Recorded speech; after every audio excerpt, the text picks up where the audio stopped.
ಬಲ್ಲಿರೇನಯ್ಯ ಕಾರ್ಯಕ್ರಮದ ಎಲ್ಲ ವೀಕ್ಷಕರಿಗೆ ಪ್ರೀತಿಪೂರ್ವಕವಾದ ಸ್ವಾಗತ. ಪ್ರಿಯ ವೀಕ್ಷಕರೇ, ಈ ವಾರದ ಮಟ್ಟಿಗೆ ಬಲ್ಲಿರೇನಯ್ಯ ಕಾರ್ಯಕ್ರಮದಲ್ಲಿ ಒಂದು ಸಣ್ಣ ಬದಲಾವಣೆ. ನಾವು ಈ ವಾರ ಬಲ್ಲಿರೇನಯ್ಯ ಕಾರ್ಯಕ್ರಮದ ನೇರ ಪ್ರಸಾರವನ್ನು ಮಾಡುತ್ತಿಲ್ಲ. ಇದಕ್ಕೆ ಕಾರಣ ದಿನಾಂಕ 19/1/2008 ಮಂಗಳೂರು ಪುರಭವನದಲ್ಲಿ ನಡೆದ ಯಕ್ಷಗಾನದ ಮೇರು ಕಲಾವಿದ ಶ್ರೀ ಕುಂಬಳೆ ಸುಂದರರಾಯರ ಸನ್ಮಾನ ಕಾರ್ಯಕ್ರಮದ ನಂತರ ನಡೆದಂತಹ ಕುಂಬಳೆಯವರೊಂದಿಗಿನ ನೇರ ಸಂವಾದದ ಕಾರ್ಯಕ್ರಮ. ಈ ನೇರ ಸಂವಾದದ ಕಾರ್ಯಕ್ರಮವನ್ನು ರಂಗಕರ್ಮಿ ಕಾಸರಗೋಡು ಚಿನ್ನ ಅವರು ನಿರ್ವಹಿಸಿದರು. ಸಂವಾದದಲ್ಲಿ ಪಾಲ್ಗೊಂಡವರೆಂದರೆ ಶ್ರೀ ಎ ಈಶ್ವರಯ್ಯ, ಶ್ರೀ ರಾಘವ ನಂಬಿಯಾರ್, ಶ್ರೀಮತಿ ನಾಗವೇಣಿ ಮಂಚಿ, ಶ್ರೀ ಮುರಳಿ ಕಡೇಕರ್. ಈ ಕಾರ್ಯಕ್ರಮದ ಧ್ವನಿ ಮುದ್ರಿತ ಆವೃತ್ತಿಯನ್ನು ಬಲ್ಲಿರೇನಯ್ಯ ಕಾರ್ಯಕ್ರಮದ ವೀಕ್ಷಕರ ಮುಂದೆ ಇಡ್ತಾ ಇದ್ದೇವೆ. ಬಲ್ಲಿರೇನಯ್ಯ ಕಾರ್ಯಕ್ರಮದಲ್ಲಿ ಈ ಒಂದು ಧ್ವನಿ ಮುದ್ರಿತ ಕಾರ್ಯಕ್ರಮ ಪ್ರಸ್ತುತ ಆಗ್ತದೆ.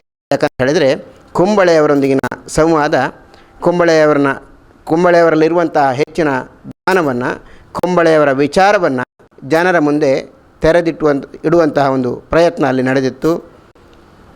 ಈಗ ಆ ಒಂದು ಸಂವಾದವನ್ನು ಬಲ್ಲಿರೇನಯ್ಯ ಕಾರ್ಯಕ್ರಮದ ವೀಕ್ಷಕರ ಮುಂದೆ ಇಡ್ತಾ ಇದ್ದೇವೆ. ಹಾಗೂ ಈ ಒಂದು ಕಾರ್ಯಕ್ರಮದ ಮುದ್ರಿತ ಆವೃತ್ತಿಯನ್ನು V4 ಮಾಧ್ಯಮದ ಮೂಲಕ ಪ್ರಸಾರ ಮಾಡಲಿಕ್ಕೆ ಅನುಮತಿಯನ್ನು ಕೊಟ್ಟಂತಹ ಶ್ರೀ ದರ್ಬೆ ಕೃಷ್ಣಾನಂದ ಚೌಟ ಇವರು ಕುಂಬಳೆಯವರ ಸನ್ಮಾನ ಕಾರ್ಯಕ್ರಮವನ್ನು ಆಯೋಜಿಸಿದರು. ಅವರ ನೇತೃತ್ವದಲ್ಲಿ ಈ ಒಂದು ಸನ್ಮಾನ ಕಾರ್ಯಕ್ರಮ ನಡೆದಿತ್ತು. ಶ್ರೀ ದರ್ಬೆ ಕೃಷ್ಣಾನಂದ ಚೌಟರಿಗೆ V4 ಮಾಧ್ಯಮದ ಎಲ್ಲ ಮಿತ್ರರ ಪರವಾಗಿ ಹಾಗೂ ಬಲ್ಲಿರೇನಯ್ಯ ಕಾರ್ಯಕ್ರಮದ ಎಲ್ಲ ವೀಕ್ಷಕರ ಪರವಾಗಿ ಕೃತಜ್ಞತೆಯನ್ನು ಕೂಡ ಈ ಒಂದು ಸಂದರ್ಭದಲ್ಲಿ ಸಲ್ಲಿಸಲಿಕ್ಕೆ ಬಯಸ್ತಾ ಇದ್ದೇನೆ. ಈಗ ನೋಡಿ ಕುಂಬಳೆಯವರೊಂದಿಗೆ ನಡೆದಂತಹ ಸಂವಾದದ ಧ್ವನಿ ಮುದ್ರಿತ ಆವೃತ್ತಿ. ಕಾಸರಗೋಡು ಚಿನ್ನ ಇವರುಗಳು ವೇದಿಕೆಯಲ್ಲಿ ಆಸೀನರಾಗಬೇಕು ಅಂತ ವಿನಂತಿಸ್ತೇನೆ.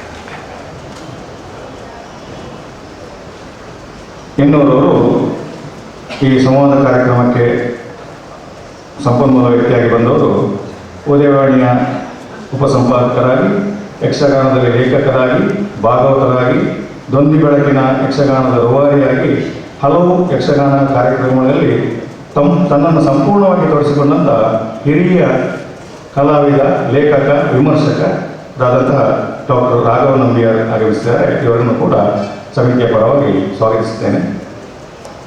ಇವರನ್ನು DK ಚೌಟ ಗೌರವಿಸ್ತಾರೆ.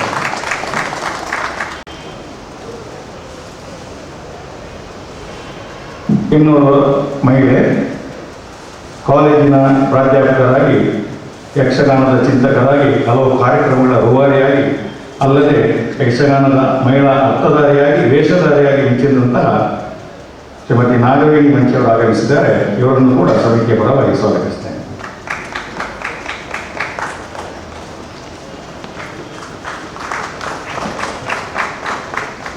ಯಾವುದೇ ಕಾರ್ಯಕ್ರಮ ನಡೆಸಬೇಕು ಅಂತಿದ್ದರೆ ಅದಕ್ಕೆ ಸಂಘಟನಾ ಮುಖ್ಯ.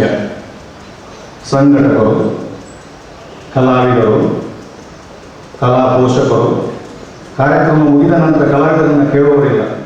ಅಂತಹ ಕಲಾವಿದರಿಗೆ ಸಂಪೂರ್ಣವಾದ ಆರ್ಥಿಕ ಹಾಗೂ ವೈದ್ಯಕೀಯ ಸೌಲಭ್ಯವನ್ನು ನೀಡುವಲ್ಲಿ ಸತತವಾಗಿ ಪ್ರಯತ್ನಿಸಿ ದೇಶಕ್ಕೆ ಮಾದರಿಯಾಗಿ ನಿಂತಹ ಯಕ್ಷಗಾನ ಕಲಾರಂಗವನ್ನು ರೂವಾರಿಯಾದಂಥ ಪ್ರಾಧ್ಯಾಪಕರು, ಕಲಾವಿದರಾದ ಶ್ರೀ ಮುರಳಿ ಕಡೇಕರ್ ಆಗಮಿಸಿದ್ದಾರೆ. ಇವರನ್ನು ಕೂಡ ಸಮಿತಿಯ ಪರವಾಗಿ ಸ್ವಾಗತಿಸುತ್ತೇನೆ. DK ಚೌಟ ಗೌರವಿಸುತ್ತಾರೆ.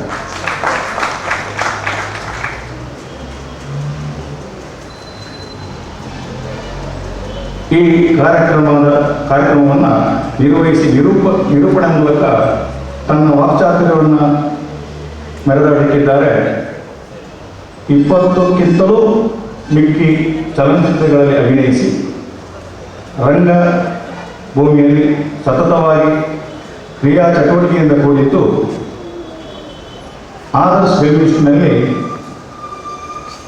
ಚಿನ್ನದ ಪದಕ ವಿಜೇತರಾದಂಥ ಸುಜೀತ್ ಶ್ರೀನಿವಾಸ ರಾವ್, ಆಶ್ಚರ್ಯಪಡಬೇಡಿ, ಅವರೇ ಕಾಸರಗೋಡು ಚಿನ್ನ, ಅವರು ನಡೆಸಿಕೊಳ್ಳಲಿಕ್ಕಿದ್ದಾರೆ. ಅವರಿಗೆ ಕೂಡ ಸ್ವಾಗತ. ಇಂದಿನ ಈ ಶುಭ ದಿನದ ಕೇಂದ್ರ ಬಿಂದುವಾದಂತಹ ಕುಂಬ್ಳೆ ಸುಂದರರಾವ್ ಈಗಾಗಲೇ ಆಗಮಿಸಿದ್ದಾರೆ, ಆಸೀನರಾಗಿದ್ದಾರೆ, ಒಡ್ಡೋಲಗದ ಮುಖ್ಯ ವೇದಿಕೆಯಲ್ಲಿ ಇದ್ದಾರೆ. ಅವರಿಗೆ ಕೂಡ ಈ ಸಂವಾದ ಕಾರ್ಯಕ್ರಮಕ್ಕೆ ಸ್ವಾಗತಿಸ್ತೇನೆ. ಜೊತೆಗೆ ಕಲಾಭಿಮಾನಿಗಳು ಈ ಸಂವಾದ ಕಾರ್ಯಕ್ರಮವನ್ನು ವೀಕ್ಷಿಸಲು ಕೇಳಲು ಬಂದಂತಹ ನಿಮಗೆಲ್ಲರನ್ನು ಮಗದೊಮ್ಮೆ ಸ್ವಾಗತಿಸ್ತೇನೆ. ಮಾಧ್ಯಮದವರು, ಪತ್ರಿಕೆಯ ಪತ್ರಕರ್ತರು ಎಲ್ಲರಿಗೂ ಕೂಡ ಸ್ವಾಗತಿಸಿ ನನ್ನ ಮಾತಿನಿಂದ ವಿರಮಿಸ್ತೇನೆ. ಈಗ ಈ ಧ್ವನಿವರ್ಧಕವನ್ನು ಕಾಸರಗೋಡು ಚಿನ್ನವರಿಗೆ ಹಸ್ತಾಂತರಿಸ್ತೇನೆ.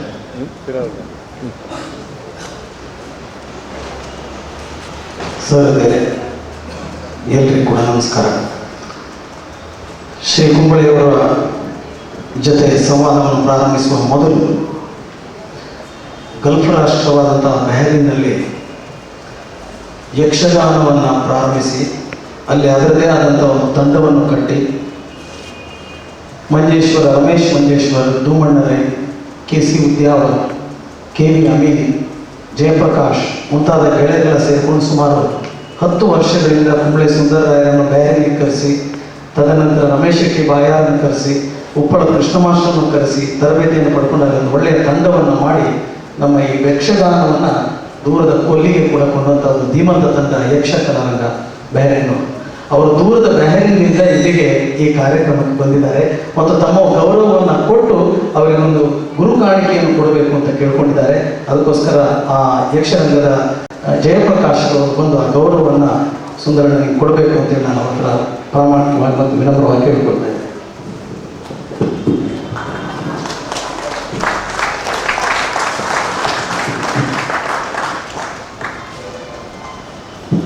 ಜಯಪ್ರಕಾಶ್ ಅವರು ಪೆರುಮುದಿಯವರು, ಅವರು ಕುಂಬ್ಳೆ ಸುಂದರರಾವ್ ಜೊತೆ ಒಂದು ಪಾತ್ರವನ್ನು ಕೂಡ ಇತ್ತೀಚೆಗೆ ಬಹರೀನ್ನಲ್ಲಿ ಮಾಡಿದವರು.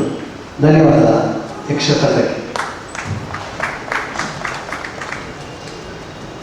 ಸಂವಾದವನ್ನು ಪ್ರಾರಂಭ ಮಾಡೋಣ. ಈಗಾಗಲೇ ಸುಮಾರು 25 ನಿಮಿಷಗಳ ತಡವಾಗಿರೋದು ನಮ್ಮ ಅಧ್ಯಕ್ಷರ ಕಣ್ಣಿನಲ್ಲಿ ಗೊತ್ತಾಗ್ತದೆ. ಅವರು ಸಮಯಕ್ಕೆ ಬಹಳ ಪ್ರಾಮುಖ್ಯತೆಯನ್ನು ಕೊಡೋರು. ಆದ್ದರಿಂದ ಸುಮಾರು 1.5 ಗಂಟೆಗಳ ಕಾಲ, ಅಂದರೆ 1:30 ತನಕ ನಾವು ಸಂವಾದವನ್ನು ಪ್ರಾರಂಭಿಸೋಣ. ಇಲ್ಲಿ ಕುಳಿತಂಥ ಧೀಮಂತರ ಬಗ್ಗೆ ನಾನು ಮಾತಾಡೋದು ಬೇಡ, ಯಾಕಂದರೆ ಸ್ವಾಗತ ಹೇಳೋದ್ರಿಂದ ಮತ್ತು ಕುಂಬ್ಳೆ ಸುಂದರರಾವ್ ಜೊತೆ ಸಂವಾದ ಮಾಡೋದೇ ಒಂಥರ ಥ್ರಿಲ್ ಇರೋದರಿಂದ ಹೆಚ್ಚು ಮಾತಿಗೆ ಒತ್ತು ಕೊಟ್ಟು ಕಾರ್ಯಕ್ರಮವನ್ನು ಪ್ರಾರಂಭ ಮಾಡೋಣ.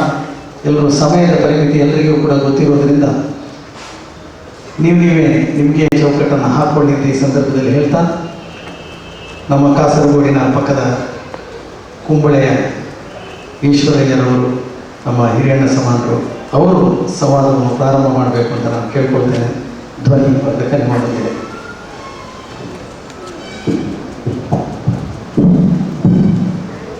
ಆದ್ಮೇಲೆ ಮೊದಲಾಗಿ ನನ್ನ ಬಾಲ್ಯ ಸ್ನೇಹಿತರಾಗಿರುವ ಕುಂಬ್ಳೆ ಸುಂದರರಾಯರಿಗೆ ನನ್ನ ವೈಯಕ್ತಿಕ ಅಭಿನಂದನೆಗಳನ್ನು ಸಲ್ಲಿಸಲು ಬಯಸ್ತೇನೆ. ಸಂವಾದಕ್ಕೆ ಮೊದಲು ಒಂದು ಬಹಳ ಹಳೆಯ ಕಾಲದ ಚಿತ್ರ ನನ್ನ ಕಣ್ಣ ಮುಂದೆ ಇನ್ನೂ ಕಾಣ್ತಾ ಇದೆ. ನಾವಿಬ್ಬರು ನಾಯಿಕಾಪಿಗೆ ಸೇರಿದೆವು. ನಾನು ಬದಿಯಡ್ಕ ಹೈಸ್ಕೂಲಿಗೆ ಹೋಗಬೇಕಿದ್ರೆ ನಾಯಿಕಾಪು ಬಸ್ ಸ್ಟ್ಯಾಂಡಿಗೆ ಬಂದು ಅಲ್ಲಿಂದ ಬಸ್ ಹಚ್ಚಬೇಕು. ಪ್ರತಿ ಸೋಮವಾರ ಬೆಳಿಗ್ಗೆ ನಾನು ಬಂದಾಗ ನನಗಿಂತ ಪ್ರಾಯಶಃ 3-4 ವರ್ಷ ದೊಡ್ಡವರಾದ ಕುಂಬ್ಳೆ ಸುಂದರರಾಯರು ಅಲ್ಲಿ ಮಂಜುನಾಥ ಹೆಗಡೆ ಅನ್ನುವ ಒಂದು ಅಂಗಡಿ ಇತ್ತು. ಆ ಅಂಗಡಿಯ ಜಗಲಿಗೆ ಕೂತ್ಕೊಂಡು ಗಂಭೀರವಾಗಿ ಓದ್ತಾ ಇರ್ತಾರೆ. ಇದು ಪ್ರತಿ ಬಾರಿಗೂ ನಾನು ನೋಡಿದ ದೃಶ್ಯ. ಅವರ ಕೈಯಲ್ಲಿ ಒಂದು ಪುಸ್ತಕ ಇದ್ದೇ ಇರ್ತದೆ. ಆಗಿನ ಕಾಲದ ಕೃಷ್ಣಮೂರ್ತಿ ಪುರಾಣಿಕರಿರ್ಬೋದು ಅಥವಾ ಅನಕ್ಷರ ಇರ್ಬೋದು, ಇವರೆಲ್ಲರ ಕಾದಂಬರಿಗಳನ್ನು ಓದುವಂಥ ಒಂದು ಅಭ್ಯಾಸವನ್ನು ಅವರು ಬಹಳ ಚಿಕ್ಕ ಪ್ರಾಯದಲ್ಲೇ ಮಾಡಿಕೊಂಡವರು. ಮಾತ್ರಲ್ಲ, ನನ್ನಲ್ಲಿ ಕೂಡ ಹೇಳಿದ್ರು ಅವರು ನಿಮ್ಮ ಹೈಸ್ಕೂಲ್ ಲೈಬ್ರರಿಯಲ್ಲಿ ಒಳ್ಳೆ ಪುಸ್ತಕ ತಂದು ಕೊಡಬೇಕು ನನಗೆ, ಆಯಿತಾ? ವೆರಿ ಯಂಗ್ ಇದ್ದಂತೆ, 18-19 ವರ್ಷದ ಹುಡುಗ. ಇದರ ಅರ್ಥ ಅವರು ಯಕ್ಷಗಾನಕ್ಕೆ ಕೈ ಬೀಸಿ ಬರಲಿಲ್ಲ ಅಂತ. ಅದಕ್ಕೆ ಬೇಕಾದಂಥ ಒಂದು ವೈಚಾರಿಕ ಸಿದ್ಧತೆ, ಒಂದು ಬೌದ್ಧಿಕವಾದ ಮನೋಭೂಮಿಯನ್ನು ಸೃಷ್ಟಿ ಮಾಡಿಕೊಂಡೇ ಅವರು ಯಕ್ಷಗಾನಕ್ಕೆ ಪ್ರವೇಶ ಮಾಡಿದವರು. ಹಲವು ವರ್ಷಗಳ ಕಾಲ ಅವರು ಸೇವೆ ಸಲ್ಲಿಸಿದ್ದಾರೆ. ಈಗಾಗಲೇ ಒಂದು ಮಾತು ಬಂದಿದೆ, ಯಕ್ಷಗಾನ ಚಲನಶೀಲವಾದದ್ದು, ಪ್ರಗತಿಗೂ ಪ್ರತಿಭೆಗೂ ಸೀಮೋಲ್ಲಂಘನೆ ಧರ್ಮ ಅಂತ ಹೇಳೋ ಒಂದು ಮಾತು ತುಂಬ ಸುಂದರವಾಗಿದೆ.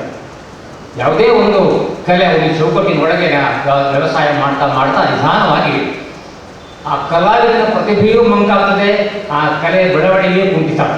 ಹಾಗಾಗಿ ಅದು ಹೊಸ ಸೀಮೆಯನ್ನು ಕಂಡುಕೊಳ್ಳೋದು ಅನಿವಾರ್ಯ ಅಂತ ಈ ಮಾತಿನ ತಾತ್ಪರ್ಯ.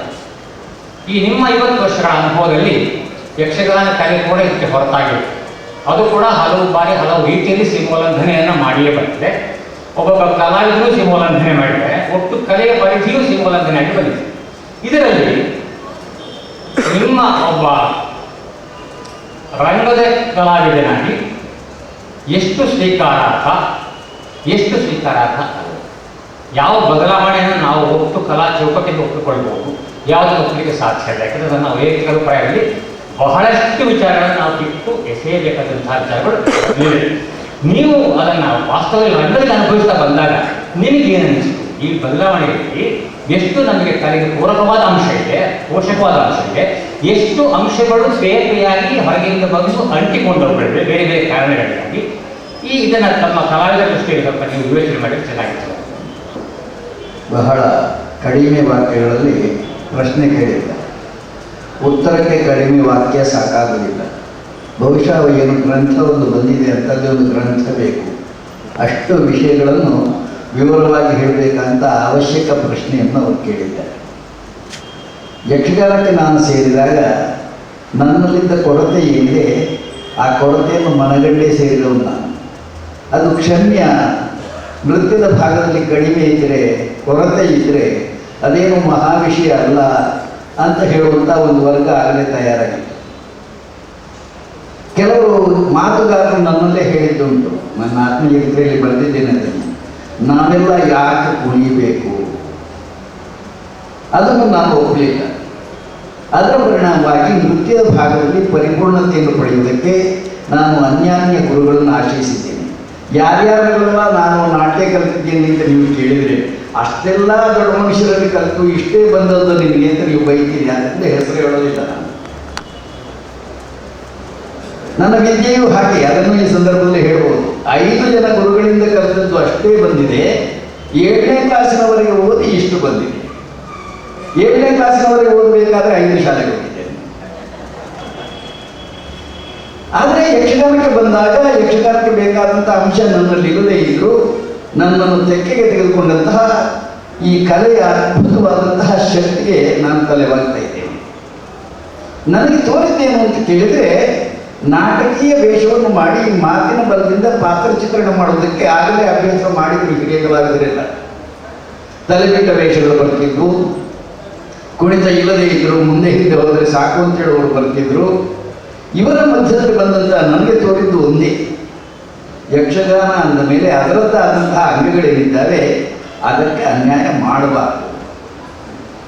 ಬಹಳ ಜನ ಮಾತಾಡುವಾಗ, ನನ್ನ ಬಗ್ಗೆ ವಿಮರ್ಶೆ ಮಾಡುವಾಗ ಅಥವಾ ನನ್ನ ಕುರಿತು ಏನಾದರೂ ಭಾಷಣ ಮಾಡುವಾಗ ಹೇಳೋದನ್ನು ನಾನು ಗಮನಿಸಿದ್ದೇನೆ.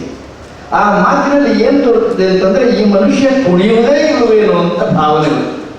ದೇವರಾಣೆ ನಾನು ಕುಣಿತೇನೆ, ಮಾತ್ರ ತಪ್ಪಾಗಿ ಕುಣಿತೇನೆ, ಕೆಟ್ಟದಾಗಿ ಕುಣಿತೇನೆ ಅಷ್ಟೇ, ಕುಣಿದೇ ಏನೂ ಇರುವುದಿಲ್ಲ ನಾನು. ಅದು ಕಷ್ಟಪಟ್ಟು ಕಲಿತದ್ರಿಂದ ತಾಳ ಲಯಜ್ಞಾನ ಅಂತ ದೇವರು ಕೊಡಬೇಕಾದ್ದೇನುಂಟು, ಅದನ್ನು ಕೊಡುವಲ್ಲೇನು ಕೈ ಹಿಡಿತ ಕಡಿಮೆ ಮಾಡಿ ಬೇರೆಯವರಿಗೆ ಕೊಟ್ಟದ್ರಿಂದ ನಾನು ಕೊಡೋದ್ರಲ್ಲಿ ಹಿಂದೆ ಬಿದ್ದಿದ್ದೇನೆ. ಯಾವುದು ನನ್ನಲ್ಲಿ ಕೊರತೆಯೋ ಅದು ಯಕ್ಷಗಾನಕ್ಕೆ ಬೇಡದೇ ಇದ್ದದ್ದು ಅಂತ ಹೇಳುವಂಥ ಮುಟ್ಟಾಳ ನಾನು. ಆದ್ದರಿಂದ ನಾನು ತಪ್ಪಾಗಿ ಕುಣಿಯುವುದರ ಮೂಲಕವಾಗಿ ನನ್ನ ಪಾತ್ರ ನಿರ್ವಹಣೆ ಮಾಡಿದ್ದೇನೆ. ನಾನು ಬಂದ ಕಾಲಕ್ಕೆ ನಾಟಕೀಯತೆಯ ದಾಳಿ ನಡೆದಿತ್ತು. ಆದರೆ ನೀವು ಹೇಳಿದರೆ ಆಶ್ಚರ್ಯ ಪಡ್ತೀರಾ, ಅಮೃತ ಸೋಮೇಶ್ವರ ವೇಷ ಪ್ರಸಂಗ ಇರ್ಬೋದು, ರಾಘವ ಮಂಗ್ಯಾರ ಪ್ರಸಂಗ ಇರ್ಬೋದು, ಎಲ್ಲ ಪೌರಾಣಿಕ ಪ್ರಸಂಗಗಳಿವೆ. ಆ ಪ್ರಸಂಗಗಳಲ್ಲಿ ಪ್ರಧಾನ ಪಾತ್ರ ನನ್ನದಾಗಿತ್ತು. ಅಷ್ಟೂ ಪಾತ್ರಗಳ ನಾನು ಸಾಂಪ್ರದಾಯಿಕವಾಗಿಯೇ ಮಾಡಿದ್ದೇನೆ.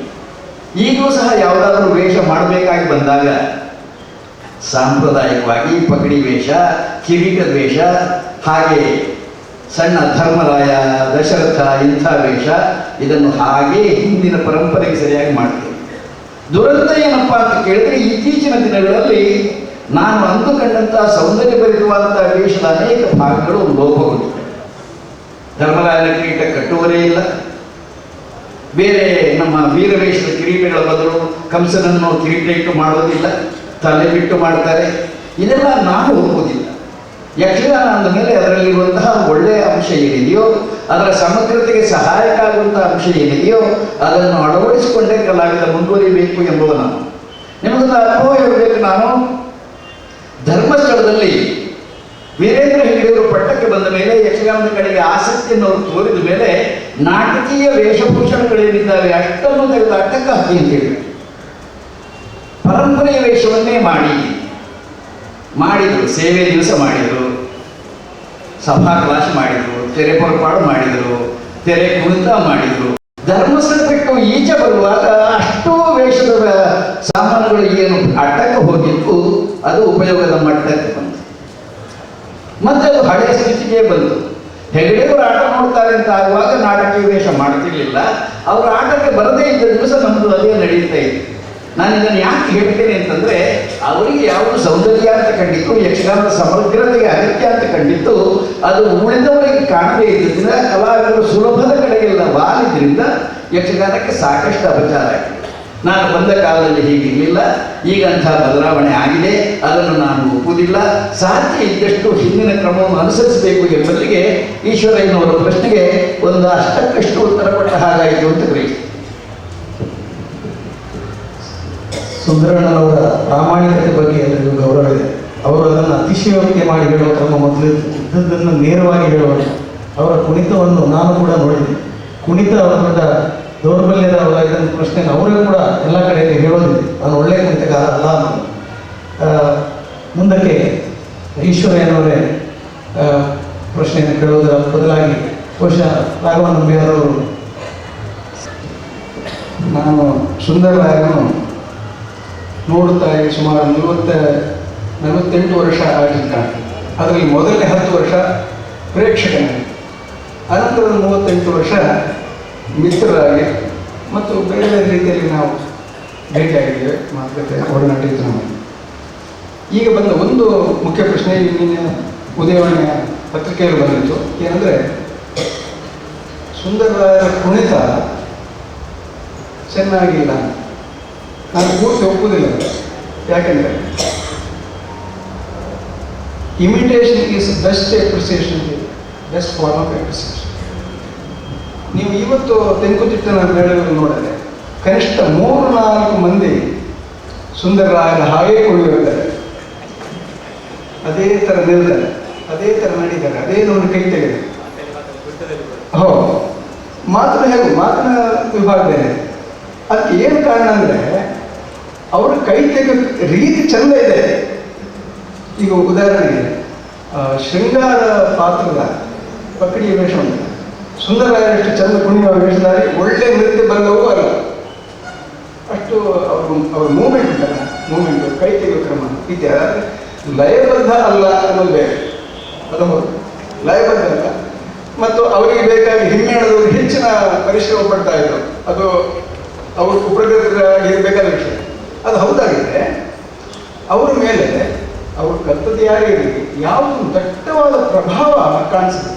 ಈಗ ಕಲಾ ಪ್ರದರ್ಶನದಲ್ಲಿ ಅನುಭವಕ್ಕೆ ಬರುವ ವಿಷಯ ಏನಂದರೆ, ಒಂದು ಸಾರಿ ನೀವು ಪ್ರದರ್ಶನಕ್ಕೆ ಹೊರಟ ಮೇಲೆ ಯಾವುದೋ ಒಂದು ಅತಿಮಾನಸ ಮಟ್ಟದಲ್ಲಿ ನಿಮ್ಮ ಮೇಲೆ ಪ್ರಭಾವ ಬೀರಿದಂತಹ ಯಾವುದೇ ಕಲಾವಿದ ಅಂತ ಆತ ತನ್ನಷ್ಟಕ್ಕೆ ಪ್ರವೇಶ ಆಗಿರ್ತಾನೆ. ಅದು ಗಾನ ಇರ್ಬೋದು, ನೃತ್ಯ ಇರ್ಬೋದು, ತನ್ನಷ್ಟಕ್ಕೆ ತನ್ನ ಅರಿವಿಗೆ ಬಾರದ ರೀತಿಯಲ್ಲಿ ಆ ಕೈ ಬರುವಂಥದ್ದು, ಕಾಲು ಬರುವಂಥದ್ದು ಪೂರ್ತಿ ನಿಮಗೆ ಮಾರ್ಗಿಸಲಿಲ್ಲ. ಸ್ವಲ್ಪ ಮಟ್ಟಿಗೆ ಆ ಪ್ರಭಾವ ಉಂಟಲ್ಲ, ಅದು ಬಹಳ ಕೆಲಸ ಮಾಡ್ತೀವಿ. ಆ ರೀತಿಯ ಪ್ರಭಾವ ಮಾಡಬೇಕಾಗಿದ್ರೆ ನೀವು ಯಾರನ್ನು ಬಲವಾಗಿ ಮೆಚ್ಚಿದ್ದೀರಿ. ಪಕ್ಕಡಿ ವೇಷ ಮಾಡಿದ ಶ್ರೇಷ್ಠ ಕಲಾವಿದ ಯಾರು, ನಿಮ್ಮ ಮೇಲೆ ಪ್ರಭಾವ ಮಾಡಿರೋದು ಯಾರು ಅಂತ ಕೇಳುವ ಕುತೂಹಲ ಕೇಳಿದರೆ ಕೆಲವರು ನೆನಪು ಮಾಡಬೇಕಾಗ್ತದೆ, ಯಾರಪ್ಪ ಹೆಚ್ಚು ಪ್ರಭಾವ ಬೀರಿದವರು ಅಂತ ನಾನು ಸ್ವಲ್ಪ ನೆನಪು ಮಾಡಿ ಯೋಚನೆ ಮಾಡಿ ಹೇಳಬೇಕಾಗ್ತದೆ.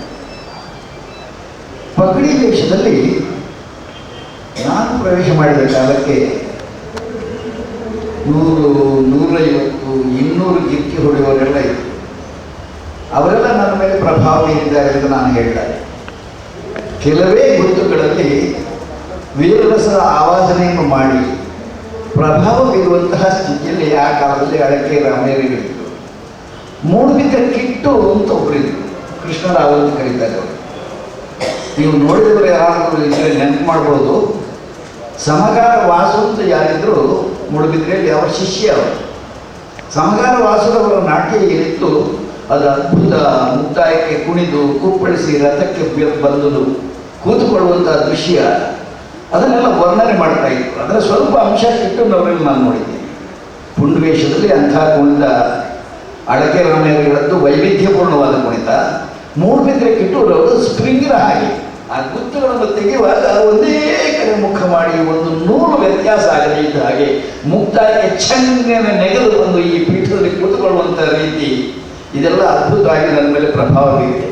ನಾನು ನನ್ನಷ್ಟಕ್ಕೆ ಗ್ರಹಿಸ್ತಿದ್ದೆ ಪ್ರಭಾವ ನನ್ನ ಮೇಲೆ ಅದೆಲ್ಲ ಆಗಿದೆ.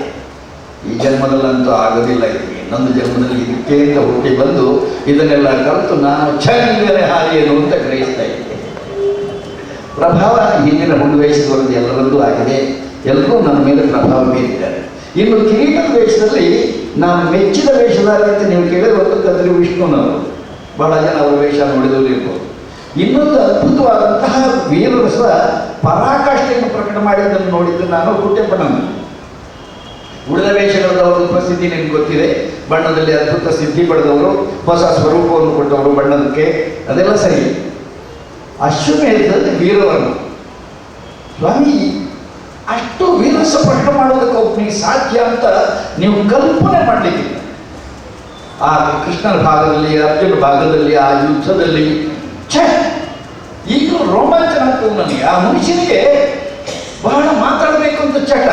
ನಾನು ಎಷ್ಟೋ ಸಲ ಗ್ರಹಿಸ್ತಿದ್ದೆ, ನನ್ನಲ್ಲಿ ಹೇಳ್ತಿದ್ರು ಒಳ್ಳೊಳ್ಳೆ ಶಬ್ದಗಳಿದ್ರೆ ನನಗೆ ಬರ್ಕೊಡು. ನಾನು ಅವರ ಶಿಷ್ಯ. ನಾನು ಮಾತಾಡೋ ಶಬ್ದಗಳನ್ನು ಕೇಳಿದ್ರೆ ಅವರಿಗೆ ಮೋಹ ಆಗೋದು. ನನಗೆ ಅವರ ಕುಣಿತ ನೋಡಿದಾಗ ಮೋಹ ಆಗೋದು. ನನಗೆ ಅದು ತರಲಿಲ್ಲ, ಅವರಿಗೆ ಸಿಕ್ಕ ಅವರಷ್ಟಕ್ಕೆ ಉಳಿದ್ರು, ನಾನು ನನ್ನಷ್ಟಕ್ಕೆ ಉಳಿದ್ರು. ಆದರೆ ವೀರರಸದ ಕುಣಿತ ಕುಟ್ಟೆಪ್ಪನವರದ್ದು, ಕದ್ರಿ ವಿಷ್ಣುನವರದ್ದು ನೋಡಿದ ಮೇಲೆ ಕಿರೀಟದ ವೇಷದಲ್ಲಿ ಬಣ್ಣದ ವೇಷದಲ್ಲಿ ಅವರು ವೀರವರ್ಮ ಮಾತ್ರ ಕಿರೀಟ ಕಟ್ಟಿ ಮಾಡುವಂಥದ್ದು ಈಗಲೂ ನನ್ನ ಕಣ್ಣೆದುರಿಗೆ ಕಟ್ತಾ ಇದೆ. ಆ ಎಲ್ಲರ ಆವೇಶ ನನ್ನ ಮೇಲೆ ಏನಾದರೂ 1% ಆಗಿದ್ರೆ ಪಾಸ್ ಮಾರ್ಕ್ ಸಿಗ್ಲಿಕ್ಕಿಲ್ಲ, ಗ್ರೇಸ್ ಮಾರ್ಕ್ ಅಂತ ಖಂಡಿತ ಇಲ್ಲ, ಲಾಸ್ ಮಾರ್ಕ್ ಅಲ್ಲ ಸಮಾನ. ಮುಂದೆ ನಾಗವೇಣಿ ಮಂಚೂರು. ನಾನು ಕುಂಬಳೆಯವರನ್ನು ಕಂಡದಕ್ಕಿಂತ ಹೆಚ್ಚು ಕೇಳಿ ನನ್ನ ಬಾಲ್ಯದ ದಿನಗಳಿಂದ 100 ರೂಪಾಯಿನೋ ಹಾಕಿದ ಗ್ಯಾಸ್ ಮೈಸೂರಿಯ ಬರುವ ಅರ್ಥವನ್ನು ಕೇಳಿ ಕೇಳಿ ಕೇಳಿ ನನ್ನೊಳಗೆ ತುಂಬಿಕೊಂಡು ನನಗೊಂದು ರೀತಿ ಯಕ್ಷಗಾನದಲ್ಲಿ ಆಸಕ್ತಿ ಹುಟ್ಟಲಿಕ್ಕೆ ಕೂಡ ಅದು ಪ್ರೇರಣೆ. ಇವತ್ತು ಕೇಳುವಾಗ, ಅಂದಿನಿಂದ ಇಂದಿನವರೆಗೆ ಕೇಳುವಾಗ ಅವರೆಲ್ಲ ಪಾತ್ರಗಳ ಧ್ವನಿಯ ಒಂದು ಆರ್ದ್ರತೆ ಇದೆ. ಬುದ್ಧಿ ಪ್ರಚೋದಕ ಎಷ್ಟು ಅದಕ್ಕಿಂತ ಹೆಚ್ಚು ಭಾವ ಸಂವೇದಿ ಅಂತ ನನಗನ್ಸುತ್ತೆ. ಅರ್ಥದ ಬಗ್ಗೆ ಆಲೋಚನೆ ಮಾಡುವುದಕ್ಕಿಂತ ಅರ್ಥವನ್ನು ನನ್ನೊಳಗೆ ತುಂಬಿಕೊಂಡು ಅನುಭವಿಸುವುದನ್ನು ಈ ಸಿದ್ಧಿ ಹೇಗಾಗಿದೆ ಸರ್? ನಾನು ನನ್ನ ಯಕ್ಷಗಾನದ ಬುದ್ಧಿ ಅಂತ ಮಾತ್ರ ಹೇಳಿದ್ದೀನಿ ಅಷ್ಟೇ. ಪದ್ಯಕ್ಕೆ ಅರ್ಥ ಹೇಳಬೇಕು ಅಂತ ಗೊತ್ತಿತ್ತು, ಆ ಪಾತ್ರವನ್ನು ಸಾಕ್ಷಾತ್ಕರಿಸಿಕೊಳ್ಬೇಕು ಅಂತ ಗೊತ್ತಿತ್ತು, ಆ ಪಾತ್ರವೇ ಆಗುವುದು ಅಗತ್ಯ ಇತ್ತು ಅಂತ ಗೊತ್ತಿತ್ತು. ಆದ್ದರಿಂದ ಯಾವುದೇ ರಸದ ಭಾಗ ಬಂದಾಗ ಆ ರಸದಲ್ಲಿ ತಲ್ಲಿನಾಗೋದಕ್ಕೆ ನನ್ನ ಪ್ರಯತ್ನ ಇಲ್ಲದೆ ನನಗೆ ಸಾಧ್ಯ ಆಗ್ತಾ ಇತ್ತು. ನನಗೆ ಇಷ್ಟವಾದ್ದು ಶೃಂಗಾರ ರಸ ಬಿಟ್ಟರೆ ಕರುಣಾರಸ. ಆ ಭಾಗದಲ್ಲಿ ನನಗೆ ಬಹಳ ಬೇಗ ತಲ್ಲೀನತೆ ಒದಗ್ತಾ ಇತ್ತು. ನಾನು ಕಣ್ಣೀರು ಹಾಕದೇ ಇದ್ದರೂ ಜನರಿಂದ ಕಣ್ಣೀರು ಹಾಕಿಸುವಂಥ ಸಾಧ್ಯತೆ ನನಗೆ ಬಹಳ ಸಲ ಬಂದಿದೆ, ಕೆಲವೊಂದು ಪಾತ್ರಗಳಲ್ಲಿ ಬಂದಿದೆ. ಆದರೆ ಇದಕ್ಕೆಲ್ಲ ನನ್ನದೇ ಪ್ರಸಿದ್ಧಿ ಕಾರಣ ಅಥವಾ ನನ್ನದೇ ಪ್ರಯತ್ನ ಕಾರಣ ಅಂತ ಖಂಡಿತ ನಾನು ಹೇಳಲ್ಲ. ಜೊತೆ ಪಾತ್ರಧಾರಿಗಳು ಆ ಸ್ಪಂದನಕ್ಕೆ ಅನುಕೂಲ ಮಾಡಿಕೊಟ್ಟಾಗ ಮಾತ್ರ ಇದು ಸಾಧ್ಯ ಆಗಿದೆ. ಎದುರಲಯ ಮಾತಾಡಿದರೆ ನನಗೆ ಭಯ. ನನ್ನ ವೇಷವನ್ನು ರಂಗಸ್ಥಳದಿಂದ ಓಡಿಸಬೇಕು, ತಾಳಮದ್ದಲೆಯಲ್ಲಿ ನನ್ನ ಮಾತು ನಿಲ್ಲಿಸಬೇಕು ಅಂತ ಯಾರಿಗಾದರೂ ಇದ್ದರೆ 2 ಪೆದಂಬು ಮಾತಾಡಿದ್ರೆ ಸಾಕು. ನನ್ನ ಕೈ ಮುಂದೆ ನನಗೆ ಮಾತಾಡಲಿಕ್ಕೆ ಆಗುವುದಿಲ್ಲ. ನನ್ನ ಸ್ವಭಾವ, ನನ್ನ ಪಾತ್ರದ ಸ್ವಭಾವ, ಅದಕ್ಕೆ ಪೂರಕವಾದ ಮಾತು ಬಂದಾಗ ನಾನು ಮಾತು ಬೆಳೆಸಲಿಕ್ಕೆ ಶಕ್ತನಾಗ್ತೀನಿ. ಮಾತ್ರ ಅಲ್ಲ, ಆ ರಸದ ಬಗ್ಗೆ, ಆ ಪಾತ್ರದ ಬಗ್ಗೆ ಕಲ್ಪನೆಯಿಂದ ಅದರ ಪೂರ್ತಿ ಅಭಿವ್ಯಕ್ತಿಗೆ ಸಮರ್ಥನಾಗ್ತೀನಿ. ಇದು ಆರಂಭದಲ್ಲಿ ಅಷ್ಟು ಪರಿಣಾಮಕಾರಿಯಾಗಿರಲಿಕ್ಕಿಲ್ಲ ನನ್ನ ನೆನಪಿನ ಪ್ರಕಾರ. ಮುಂದೆ ದಿನ ಹೋದ ಹಾಗೆ ಜನರಿಂದ ಬಂದ ಪ್ರತಿಕ್ರಿಯೆ ನನ್ನನ್ನು ಹೆಚ್ಚು ಪೂರ್ಣತೆಯ ಕಡೆಗೆ ಕರ್ಕೊಂಡು ಹೋಗಿದೆ ಅಂತ ನಾನು ಹೇಳಬಲ್ಲೆ. ಭರತಾಗಮನ ಭಾರತ ಇರ್ಬೋದು, ಕರ್ಣಭೇದದಿಂದ ಕರ್ಣ ಇರ್ಬೋದು, ಇದನ್ನೆಲ್ಲ ನಾನು ಒಳ್ಳೆಯದು ಮಾಡ್ತೇನೆ, ನನಗೆ ತಕ್ಕ ಪಾತ್ರ ಅದು, ನಾನು ಅದನ್ನು ಗೆದ್ದು ಬಿಡ್ತೇನೆ ಅಂತ ನಾನು ಆರಂಭ ಮಾಡಿದ್ದಲ್ಲ. ಸಹಜವಾಗಿ ಮೇಳದಲ್ಲಿ ವೇಷ ಹಂಚುತ್ತಾರೆ, ಆ ವೇಷ ನನಗೆ ಬಂತು, ನಾನು ಮಾಡಿ. ಆದರೆ ನೋಡಿದವರು ಹೇಳಿದರು ಇದು ನೀವೇ ಮಾಡಬೇಕಾದ್ದು, ಬಹಳ ಒಳ್ಳೆಯದಾಗಿದೆ, ಪರಿಣಾಮಕಾರಿಯಾಗಿದೆ ಅಂತ ಹೇಳಿದಾಗ ಮತ್ತೆ ಇದನ್ನು ಇನ್ನಷ್ಟು ಒಳ್ಳೆಯದು ಮಾಡುವುದು ಹೇಗೆ ಅಂತ ಆಲೋಚನೆ ಬಂದದ್ರಿಂದ ಅದು ಒಳ್ಳೆಯದಾಯಿತು. ಈ ಸಿದ್ಧಿಗೆ ದೊಡ್ಡ ಕಾರಣ ಏನು, ಇವೆಲ್ಲ ಕಲಾವಿದರಿಗೆ ಇರಲೇಬೇಕಾದಂಥ ಒಂದು ವಿಶೇಷವಾದಂಥ ಗುಣ ನನ್ನಲ್ಲೂ ಇತ್ತು ಅಂತ ನೀವು ತಿಳಿದ್ರೆ ನಾಗವೇಣಿ ಮಂಚಿಯವರೇ ವಿಷಯ ಹಂಚಿಕೊಂಡಾಗ. ಸುಂದರಣ್ಣ ನಿಜ ಜೀವನದಲ್ಲಿ ಕೂಡ ಹಾಗೆ. ಯಾರಾದರೂ ಒಂದು ಎದುರುಗಡೆ ಮಾತಾಡಿದರೂ ಕೂಡ ಅವರು ತನ್ನಷ್ಟಕ್ಕೆ ತಾನು ನೊಂದುಕೊಳ್ಳೋದು ಬಿಟ್ಟರೆ ಅವರಿಗೆ ಮತ್ತೆ ಉತ್ತರ ಕೊಡೋದಿಲ್ಲ. ಆನಂತರ ಒಂದು 2 ತಿಂಗಳು ಸಮಾಧಾನ ತಗೊಂಡು ಆನಂತರ ಅವರೆಲ್ಲರೂ ಸಿಕ್ಕಿದ್ರೆ ಸಿಟ್ಟು ಒಳ್ಳೆಯದಲ್ಲ ಅಂತೇಳಿ ಹೇಳುವಂಥ ಸ್ವಭಾವ ಅವ್ರನ್ನ ಅತಿ ಹತ್ತಿರದಿಂದ ಬಂದವರಂತ ಈ ಮಾತನ್ನು ನೀವು ಹೇಳಿದೆ. ಮುಂದಕ್ಕೆ ಮುರಳಿ ಕಡೆಕಾರ್ ಅವರು ಸದ್ಯ ಕುಂಬಳೆಯವರ ಮತ್ತು ನನ್ನ ಆತ್ಮೀಯ ಒಡನಾಟದ ಅವಧಿ ಕೇವಲ ಒಂದು 5-6 ವರ್ಷ. ಅದರ ಮೊದಲು ದೂರದಿಂದ ಗೌರವದಿಂದ ನೋಡಿದವನು. ಕಲೆ ಕಲಾವಿದರಾಗಿರುವ ಯಕ್ಷಗಾನ ಕಲಾರಂಗದ ಯೋಜನೆಗಳಿಗೆ ತೀವ್ರವಾಗಿ ನಮ್ಮೊಡನೆ ಕೈಜೋಡಿಸಿದವರು ಮಂಗಳೂರಿನ ಕುಂಬಳೆಯವರು ಮತ್ತು ಡಾಕ್ಟರ್ ಪ್ರಭಾಕರ್ ಜೋಶಿಯವರು. ಅಸೌಖ್ಯದಲ್ಲಿದ್ದು ಬಸ್ಸಿನಲ್ಲಿ ಬೆಂಗಳೂರಿಗೆ ಬಂದು ವಿಧಾನಸೌಧದಲ್ಲಿ ಮಾತುಕತೆಗೆ ಬಂದಿದ್ದರು.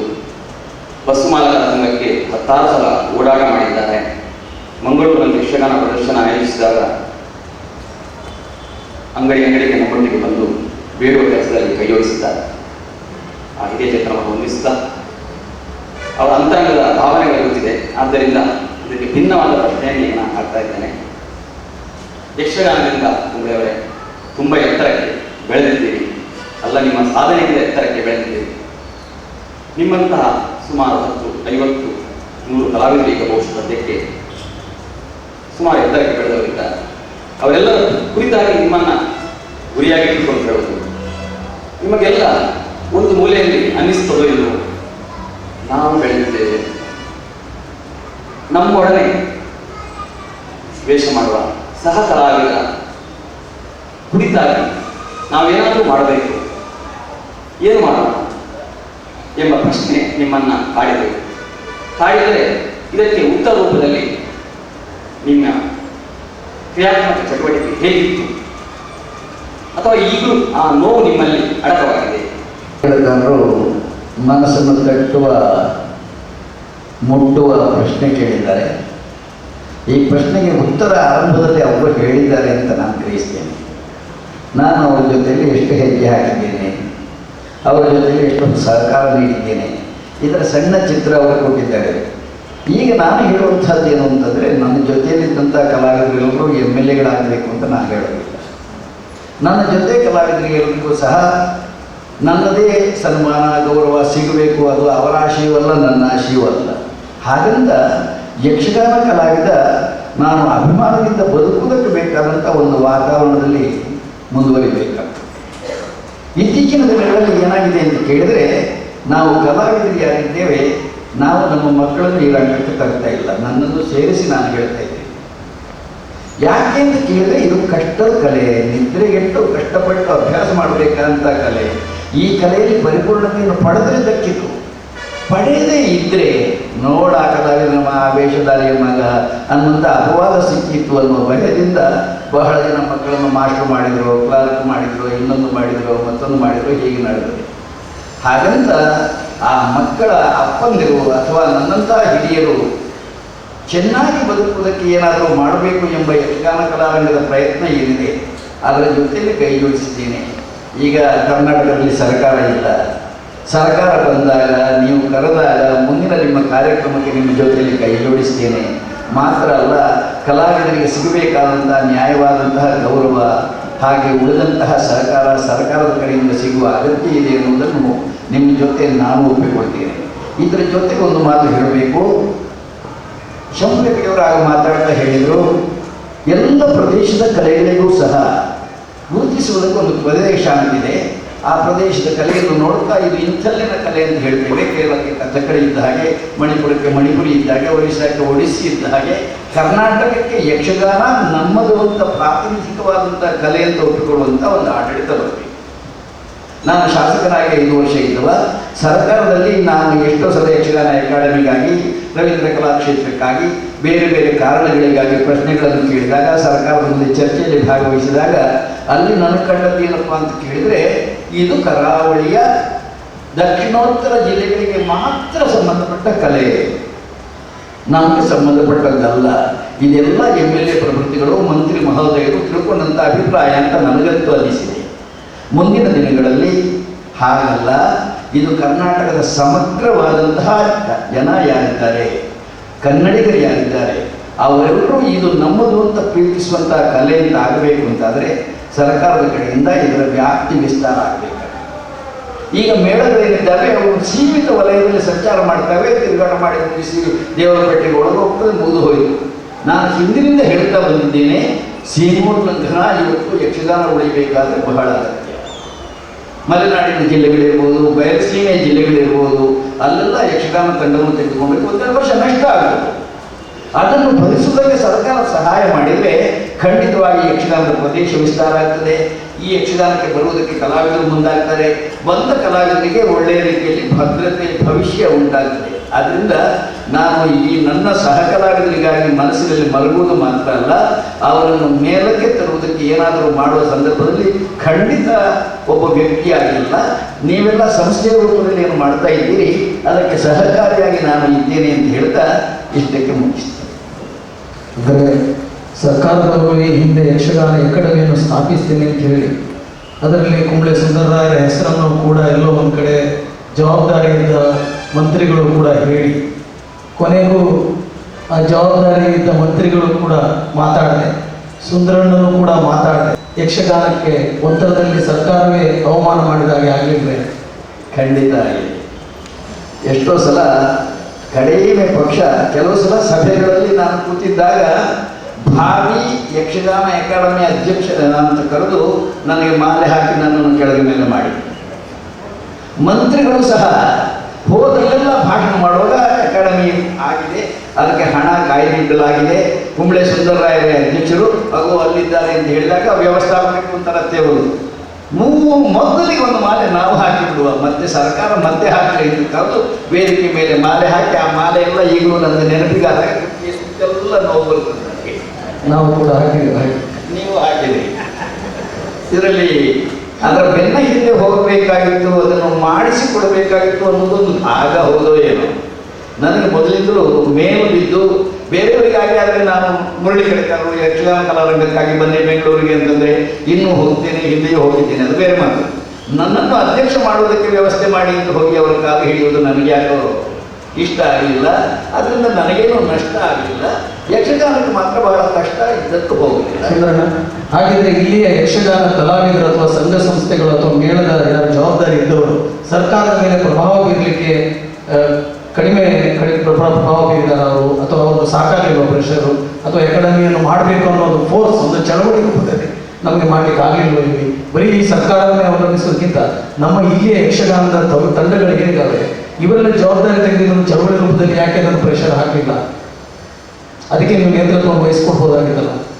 ಯಕ್ಷಗಾನ ತಂಡಗಳು ಒಂದು ಏನಿದ್ದಾವೆ ಅಂದರೆ ಮೇಳಗಳನ್ನು ನೀವು ಹೇಳೋದು ಹವ್ಯಾಸಿಗಳು ಸೇರಿಸಿ ಅಥವಾ ವೃತ್ತಿ ಮೇಳಗಳನ್ನು ಸೇರಿಸಿ ಎಲ್ಲರೂ ಆ ಥರ ಚಿಂತನೆ ಮಾಡಿದರೆ ಆ ಹೊತ್ತಿಗೆ ನಾವು ನೇತೃತ್ವ ವಹಿಸೋದಕ್ಕೆ ಸಾಧ್ಯ. ಅಂಥ ಚಿಂತನೆ ನಡೆಯಲಿಲ್ಲ. ಈಗ ಏನಪ್ಪ ಅಂತ ಹೇಳಿದ್ರೆ ಯಕ್ಷಗಾನದವರಿಗೆಲ್ಲ ಹೇಳಲಿಕ್ಕೂ ಕೇಳಲಿಕ್ಕೂ ಇದ್ದ ಒಂದೇ ಒಂದು ಆಧಾರ ಸೂತ್ರ ಅಂತ ಯಕ್ಷಗಾನ ಕಲಾರಂಗ ಮಾತ್ರ. ಅವರೇನು ಮಾಡ್ತಾರೆ ಅದು ನಮಗೂ ಸಂಬಂಧಪಟ್ಟದ್ದು. ನಾವು ಗುಂಪಿನಲ್ಲಿ ಗೋವಿಂದ ಜೈ ಅಂತ ಹೇಳುವಂಥ ಸ್ಥಿತಿಯಲ್ಲಿ ಉಳಿದವರಿದ್ದಾರೆ. ನಾನೇ ಸ್ವತಃ ಮುಂದೆ ನಿಂತು ಈ ಕೆಲಸ ಮಾಡ್ತೇನೆ ಅಂತ ಹೇಳುವಷ್ಟು ಆರೋಗ್ಯ ನನಗಿಲ್ಲ. ಪ್ರದರ್ಶನಕ್ಕೆ ಪ್ರಸಂಗವೇ ಪ್ರಮಾಣ ಅನ್ನೋದು ನಂಬಿಕೆ. ಅದು ಮೂಲಕ್ಕಿಂತ ಭಿನ್ನವಾಗಿದ್ದರೂ ಕೂಡ ಪ್ರದರ್ಶನಕ್ಕೆ ಆಧಾರ. ಪ್ರಸಂಗಗಳು.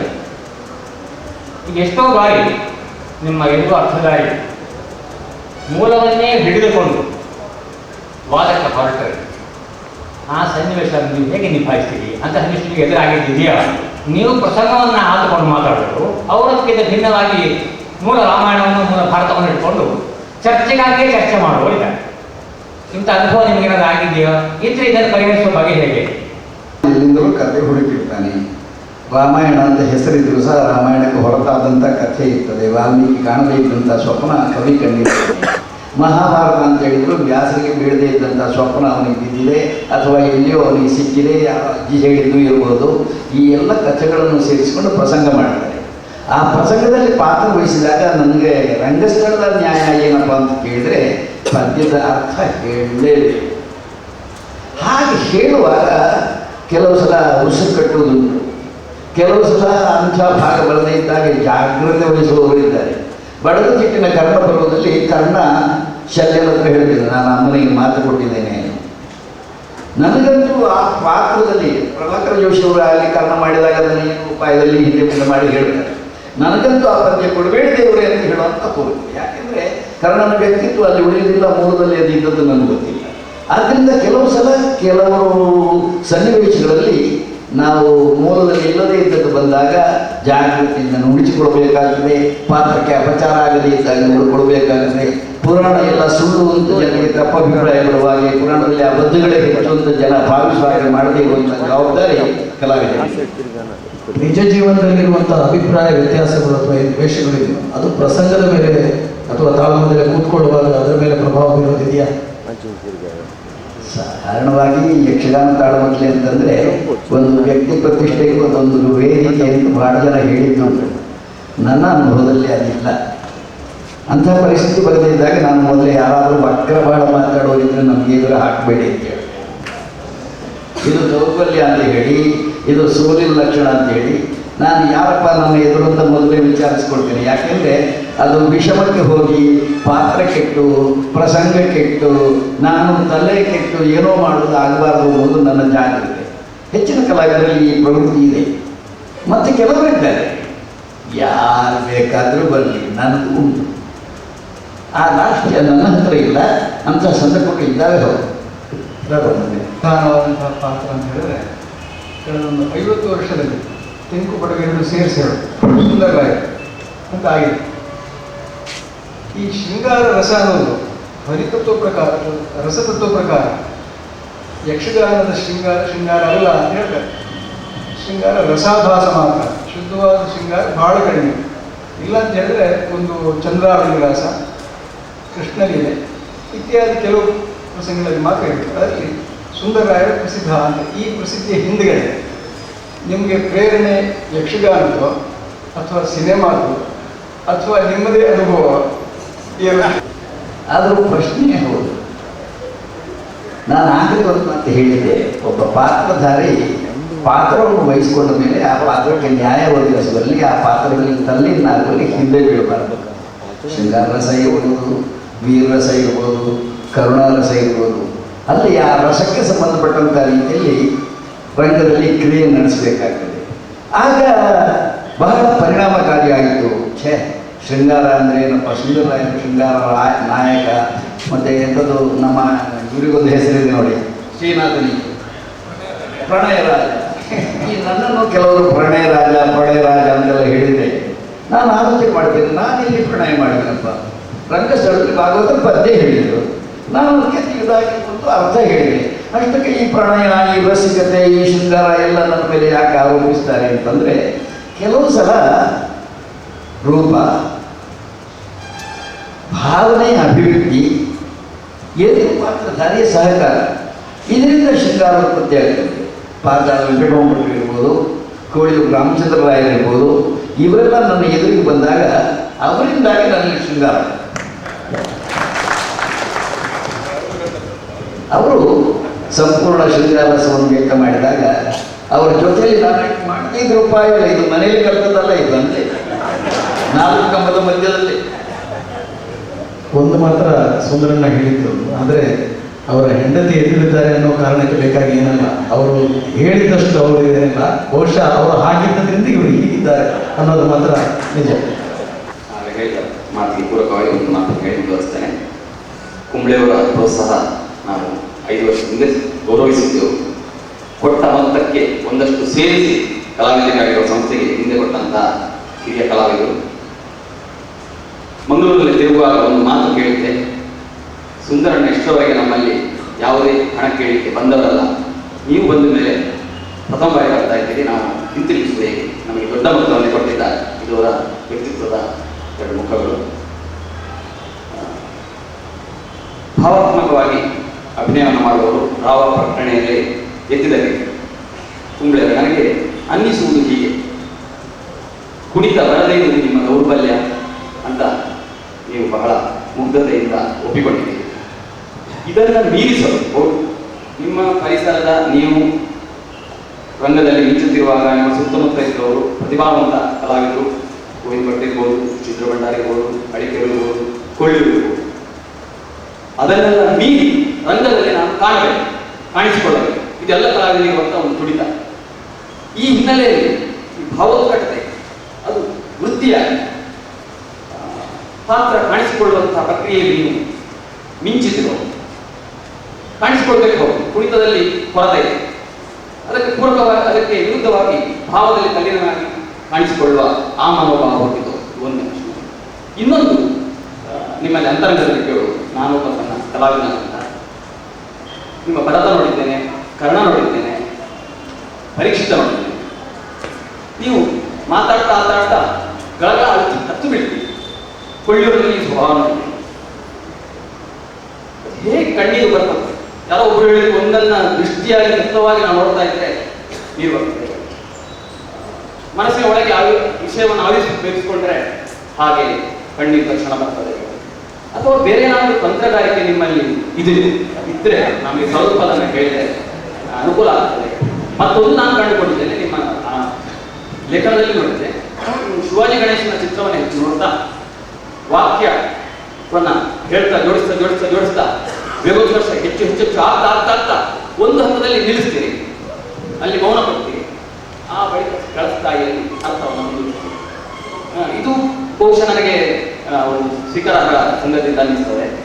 ಇದರಲ್ಲಿ ಯಾವ ಅಂದರೆ ಒಬ್ಬ ರಸಪ್ರಜ್ಞೆ ಉಳ್ಳ ಕಲಾವಿದನಿಗೆ ಪಾತ್ರದ ಒಳಗೆ ಹೋಗುವುದೇ ನಿಜವಾದ ಗ್ಲಿಸರಿನ್, ಬೇರೆ ಗ್ಲಿಸರಿನ್ ಬೇಡ. ಕರ್ಣಾವಸಾನದ ಕರ್ಣ ಇರ್ಬೋದು, ಪಾದುಕಾ ಪ್ರಧಾನದ ಭರತ ಇರ್ಬೋದು, ಭೂರ್ಮಧ್ಯದ ದುಷ್ಯಂತ ಇರ್ಬೋದು, ಈ ಎಲ್ಲ ಪಾತ್ರಗಳನ್ನು ನಾನು ಗ್ಲಿಸರಿನ್ ಅಂತ ಏನಾದರೂ ಬಳಸಿದರೆ ಅದು ಆ ಕಥಾಪಾತ್ರದ ಅನ್ಯಾನ್ಯ ಮುಖಗಳು ಮಾತ್ರ. ಯಾವುದೇ ಪಾತ್ರವನ್ನು ವಹಿಸಿದಾಗ ಆ ಪಾತ್ರದಲ್ಲಿ ಸಂಪೂರ್ಣವಾಗಿ ತಲ್ಲೀನರಾಗುವುದಕ್ಕೆ ನಮಗೆ ಸಾಧ್ಯ ಆದರೆ ಅದರ ಪರಿಣಾಮವಾಗಿ ನಾವು ಅಂತರ್ಮುಖಿಗಳಾಗ್ತೇವೆ, ನಮಗೂ ಕಣ್ಣೀರು ಬರ್ತದೆ, ಜನರು ಕಣ್ಣೀರು ಹಾಕುವಾಗ ಆಗ್ತದೆ. ಮತ್ತು ನನ್ನ ಮಾತುಗಾರಿಕೆ ಅಂತ ಏನಿದೆಯೋ ಇದು ಯಾರದ್ದೂ ಅನುಕರಣೆ ಅಲ್ಲ. ಆರಂಭದ ದಿನಗಳಲ್ಲಿ ದೊಡ್ಡ ಸಾಹಸರ ಮಾತು ಕೇಳ್ತಾ ಪ್ರಭಾವಿತನಾದ ನಾನು, ಚೌಡರು ಹೇಳಿದರು ನಿನ್ನೆ ಅವರನ್ನು ಕಂಡಾಗ, ಅಷ್ಟೇ ವೇಗವಾಗಿ ಮಾತಾಡ್ತಾ ಇದ್ದೆ. ಓತಪ್ರೋತವಾಗಿ ಶಬ್ದದಿಂದ ಶಬ್ದಕ್ಕೆ ಎದುರಿನವನಿಗೆ ಉಸಿರು ಕಟ್ಟಬೇಕು, ಅರ್ಥ ಮಾಡಿಕೊಳ್ಳಿಕ್ಕೆ ತೋರಿಸುತ್ತಿಲ್ಲ, ಅಷ್ಟು ವೇಗವಾಗಿ ಶಬ್ದಗಳನ್ನು ಪೋಣಿಸಿ ಮುಂದೆ ಹೋಗ್ತಾ ಇದ್ದೆ. ಮುಂದೆ ನನಗೆ ಅನಿಸ್ತು, ನಾನು ಹೇಳಿದ್ದೆ ಹೌದು, ಇಷ್ಟು ಮಾತಾಡಿದ ಒಂದು ರಾಶಿ, ಈ ರಾಶಿಯಲ್ಲಿ ಅವರಿಗೆ ಸೇರಿ ಎಷ್ಟು ಉಳಿಯಿತು. ಹಾಗೆ ಯೋಚನೆ ಮಾಡಿದಾಗ ಏನು ಉಳಿಲಿಲ್ಲ ಅವರಿಗೆ. ಯಾಕೆಂದರೆ ಆ ಎಡ್ಡೆ ಪಾತ್ರಗಳಿಗೆ ಬರ್ಸದ ಲೆಕ್ಕ ಅಂತ ಅಷ್ಟೇ ಬಂದದ್ದು. ನನಗೆ ಬರ್ಸ ಬೇಡ, ಹರ್ಷ ಬೇಕು. ಅದಕ್ಕಾಗಿ ಪರಿಶ್ರಮ ಪಟ್ಟರೆ ಕೆಲವು ವರ್ಷ ಬೇಕು, ಆದರೆ ನಾನು ಬದಲಾವಣೆ ಮಾಡಬೇಕು ಅಂತ ಉದ್ದೇಶಪಟ್ಟು ಬದಲಾವಣೆ ಮಾಡಿ.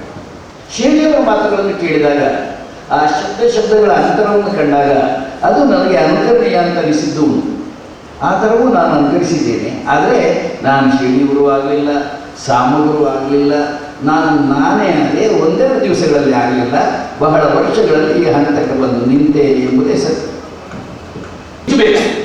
ಎಂಬ ತುಡಿತ ಒತ್ತಡ ಜಾಸ್ತಿ ಆದಾಗ ಅದು ನಿಮ್ಮನ್ನು ಇದರಲ್ಲಿ ಹೆಚ್ಚು ಪರಿಪೂರ್ಣರಾಗಲಿಕ್ಕೆ ಪ್ರೇರೇಪಿಸಿತು ಅನುಮಾನ. 50 ಹಾರುವಾಗ ನಾನು 50 ಹಾರಬೇಕು ಅಂತ ಏನಾದರೂ ಕಾಣಿಸಿಕೊಳ್ಳುವ ಪ್ರಯತ್ನ ಮಾಡಿದ್ರಿಂದ ಸಾಗಿದೆ, ಆಗೋದಿಲ್ಲ. ಅದರ ಬದಲು ಅದನ್ನು ಮಾತಿನಲ್ಲಿ ತುಂಬಿಸ್ತೇನೆ ಅಂತ ಹೊರಟಿದ್ದೇನೆ. ಬಿಡುತ್ತೇನೋ ಅಂತ ನಿಮಗೆ ಅನುಮಾನ. ಖಂಡಿತ ಹಾಗಿಲ್ಲ.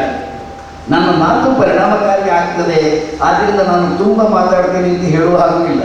ಎದುರುವ ಬಹಳ ಕುಣಿದು ಚೆಂದಾಗಿ ಪದ್ಯದ ಅರ್ಥ ಹೇಳಿದ ಮೇಲೆ ಈ ಕುಣಿತದಲ್ಲಿ ಲೋಪವುಳ್ಳಂತ ನಾನು ಎಷ್ಟು ಮಾತಾಡಿದ್ರು ಸಹ ಬಹಳ ಉದ್ದ ಮಾತಾಡಿದಾಗ ಈ ರಸಾಭಾಸ ಇದು ಪ್ರಜ್ಞೆ ನನಗೆ ಆದ್ದರಿಂದ ನಾನು ಎಷ್ಟು ಬೇಕು ಅಷ್ಟು ಹಿತಮಿತವಾಗಿ ಮಾತಾಡ್ತಾ ಮುಂದೆ ಹೋಗ್ತಿದ್ದೆ.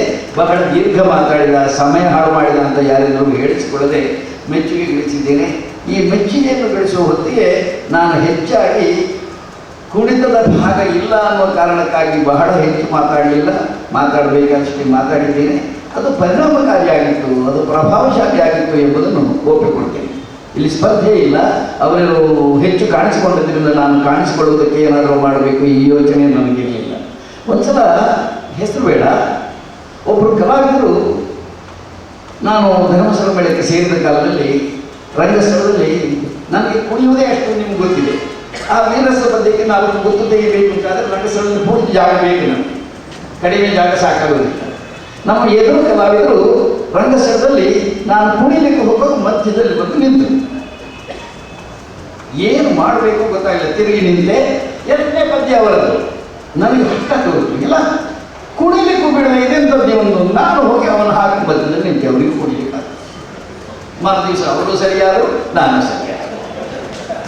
ಇಂಥದ್ದೆಲ್ಲ ಅನುಭವಗಳಿದ್ದೇವೆ. ಬರೀಲಿಕ್ಕೆ ಬಿಟ್ಟು ಅಂತಂದು ಈಗ ನೆನಪು ಮಾಡ್ತಾ ಇದ್ದೀವಿ. ಅದು ಒಂಥರದಲ್ಲಿ ಇಂಪ್ರೂವೈಸೇಷನ್, ಸ್ಟೇಜ್ ಇಂಪ್ರೂವೈಸೇಷನ್. ಆನಂತರ ತನ್ನನ್ನು ಗುರುತಿಸ್ಕೊಳ್ಬೇಕು ಯಾವುದೇ ಒಬ್ಬ ಕಲಾವಿದ. ಅದು ಅವನು ಇಲ್ಲ ಅಂತ ಹೇಳಿದರೂ ಕೂಡ ಒಬ್ಬ ಕಲಾವಿದನಿಗೆ ಅದು ಇದ್ದೇ ಇರ್ತದೆ. 4 ಜನ ಹೋದಲ್ಲಿ ತನ್ನನ್ನು ಗುರುತಿಸಬೇಕು, ಹೌದು ಇವರು ಕುಂಬ್ಳೆ ಸುಂದರರಾಯರು ಬಂದಿದ್ದಾರೆ ಅಂತ ಹೇಳಬೇಕು ಅಂತ ಹೇಳದೇ ಇದ್ದರೆ ಅವರು ಕಲಾವಿದ ಆಗೋದಿಲ್ಲ ಅಂತ ನನ್ನ ಅಭಿಪ್ರಾಯ.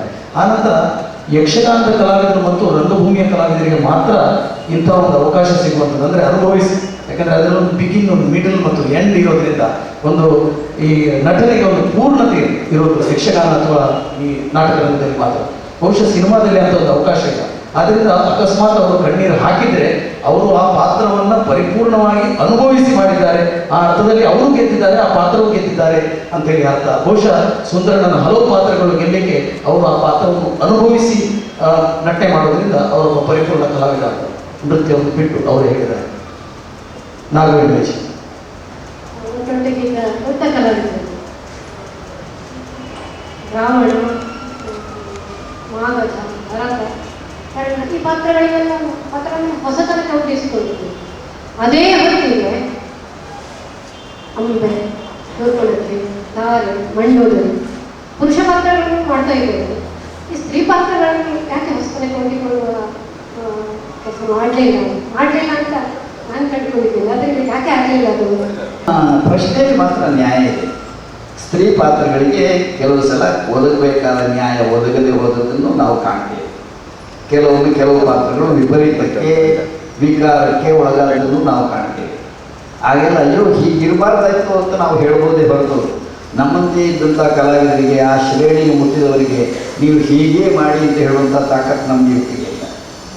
ಭಾಗವತರು ಹೇಳಬೇಕು ಅಥವಾ ಮೇಳದ ಯಜಮಾನ ಹೇಳಬೇಕು. ಅವರು ಮಾಡಬೇಕಾದ್ದು, ಅವರು ನಿರ್ವಹಿಸಬೇಕಾದ್ದು ಏನಿದೆಯೋ ಅದನ್ನು ನಿರ್ವಹಿಸುವುದಕ್ಕೆ ನಾವು ಹೋಗುವ ಹಾಗಿಲ್ಲ. ನಿಮ್ಮ ಕಳಕಳಿ ಸತ್ಯ.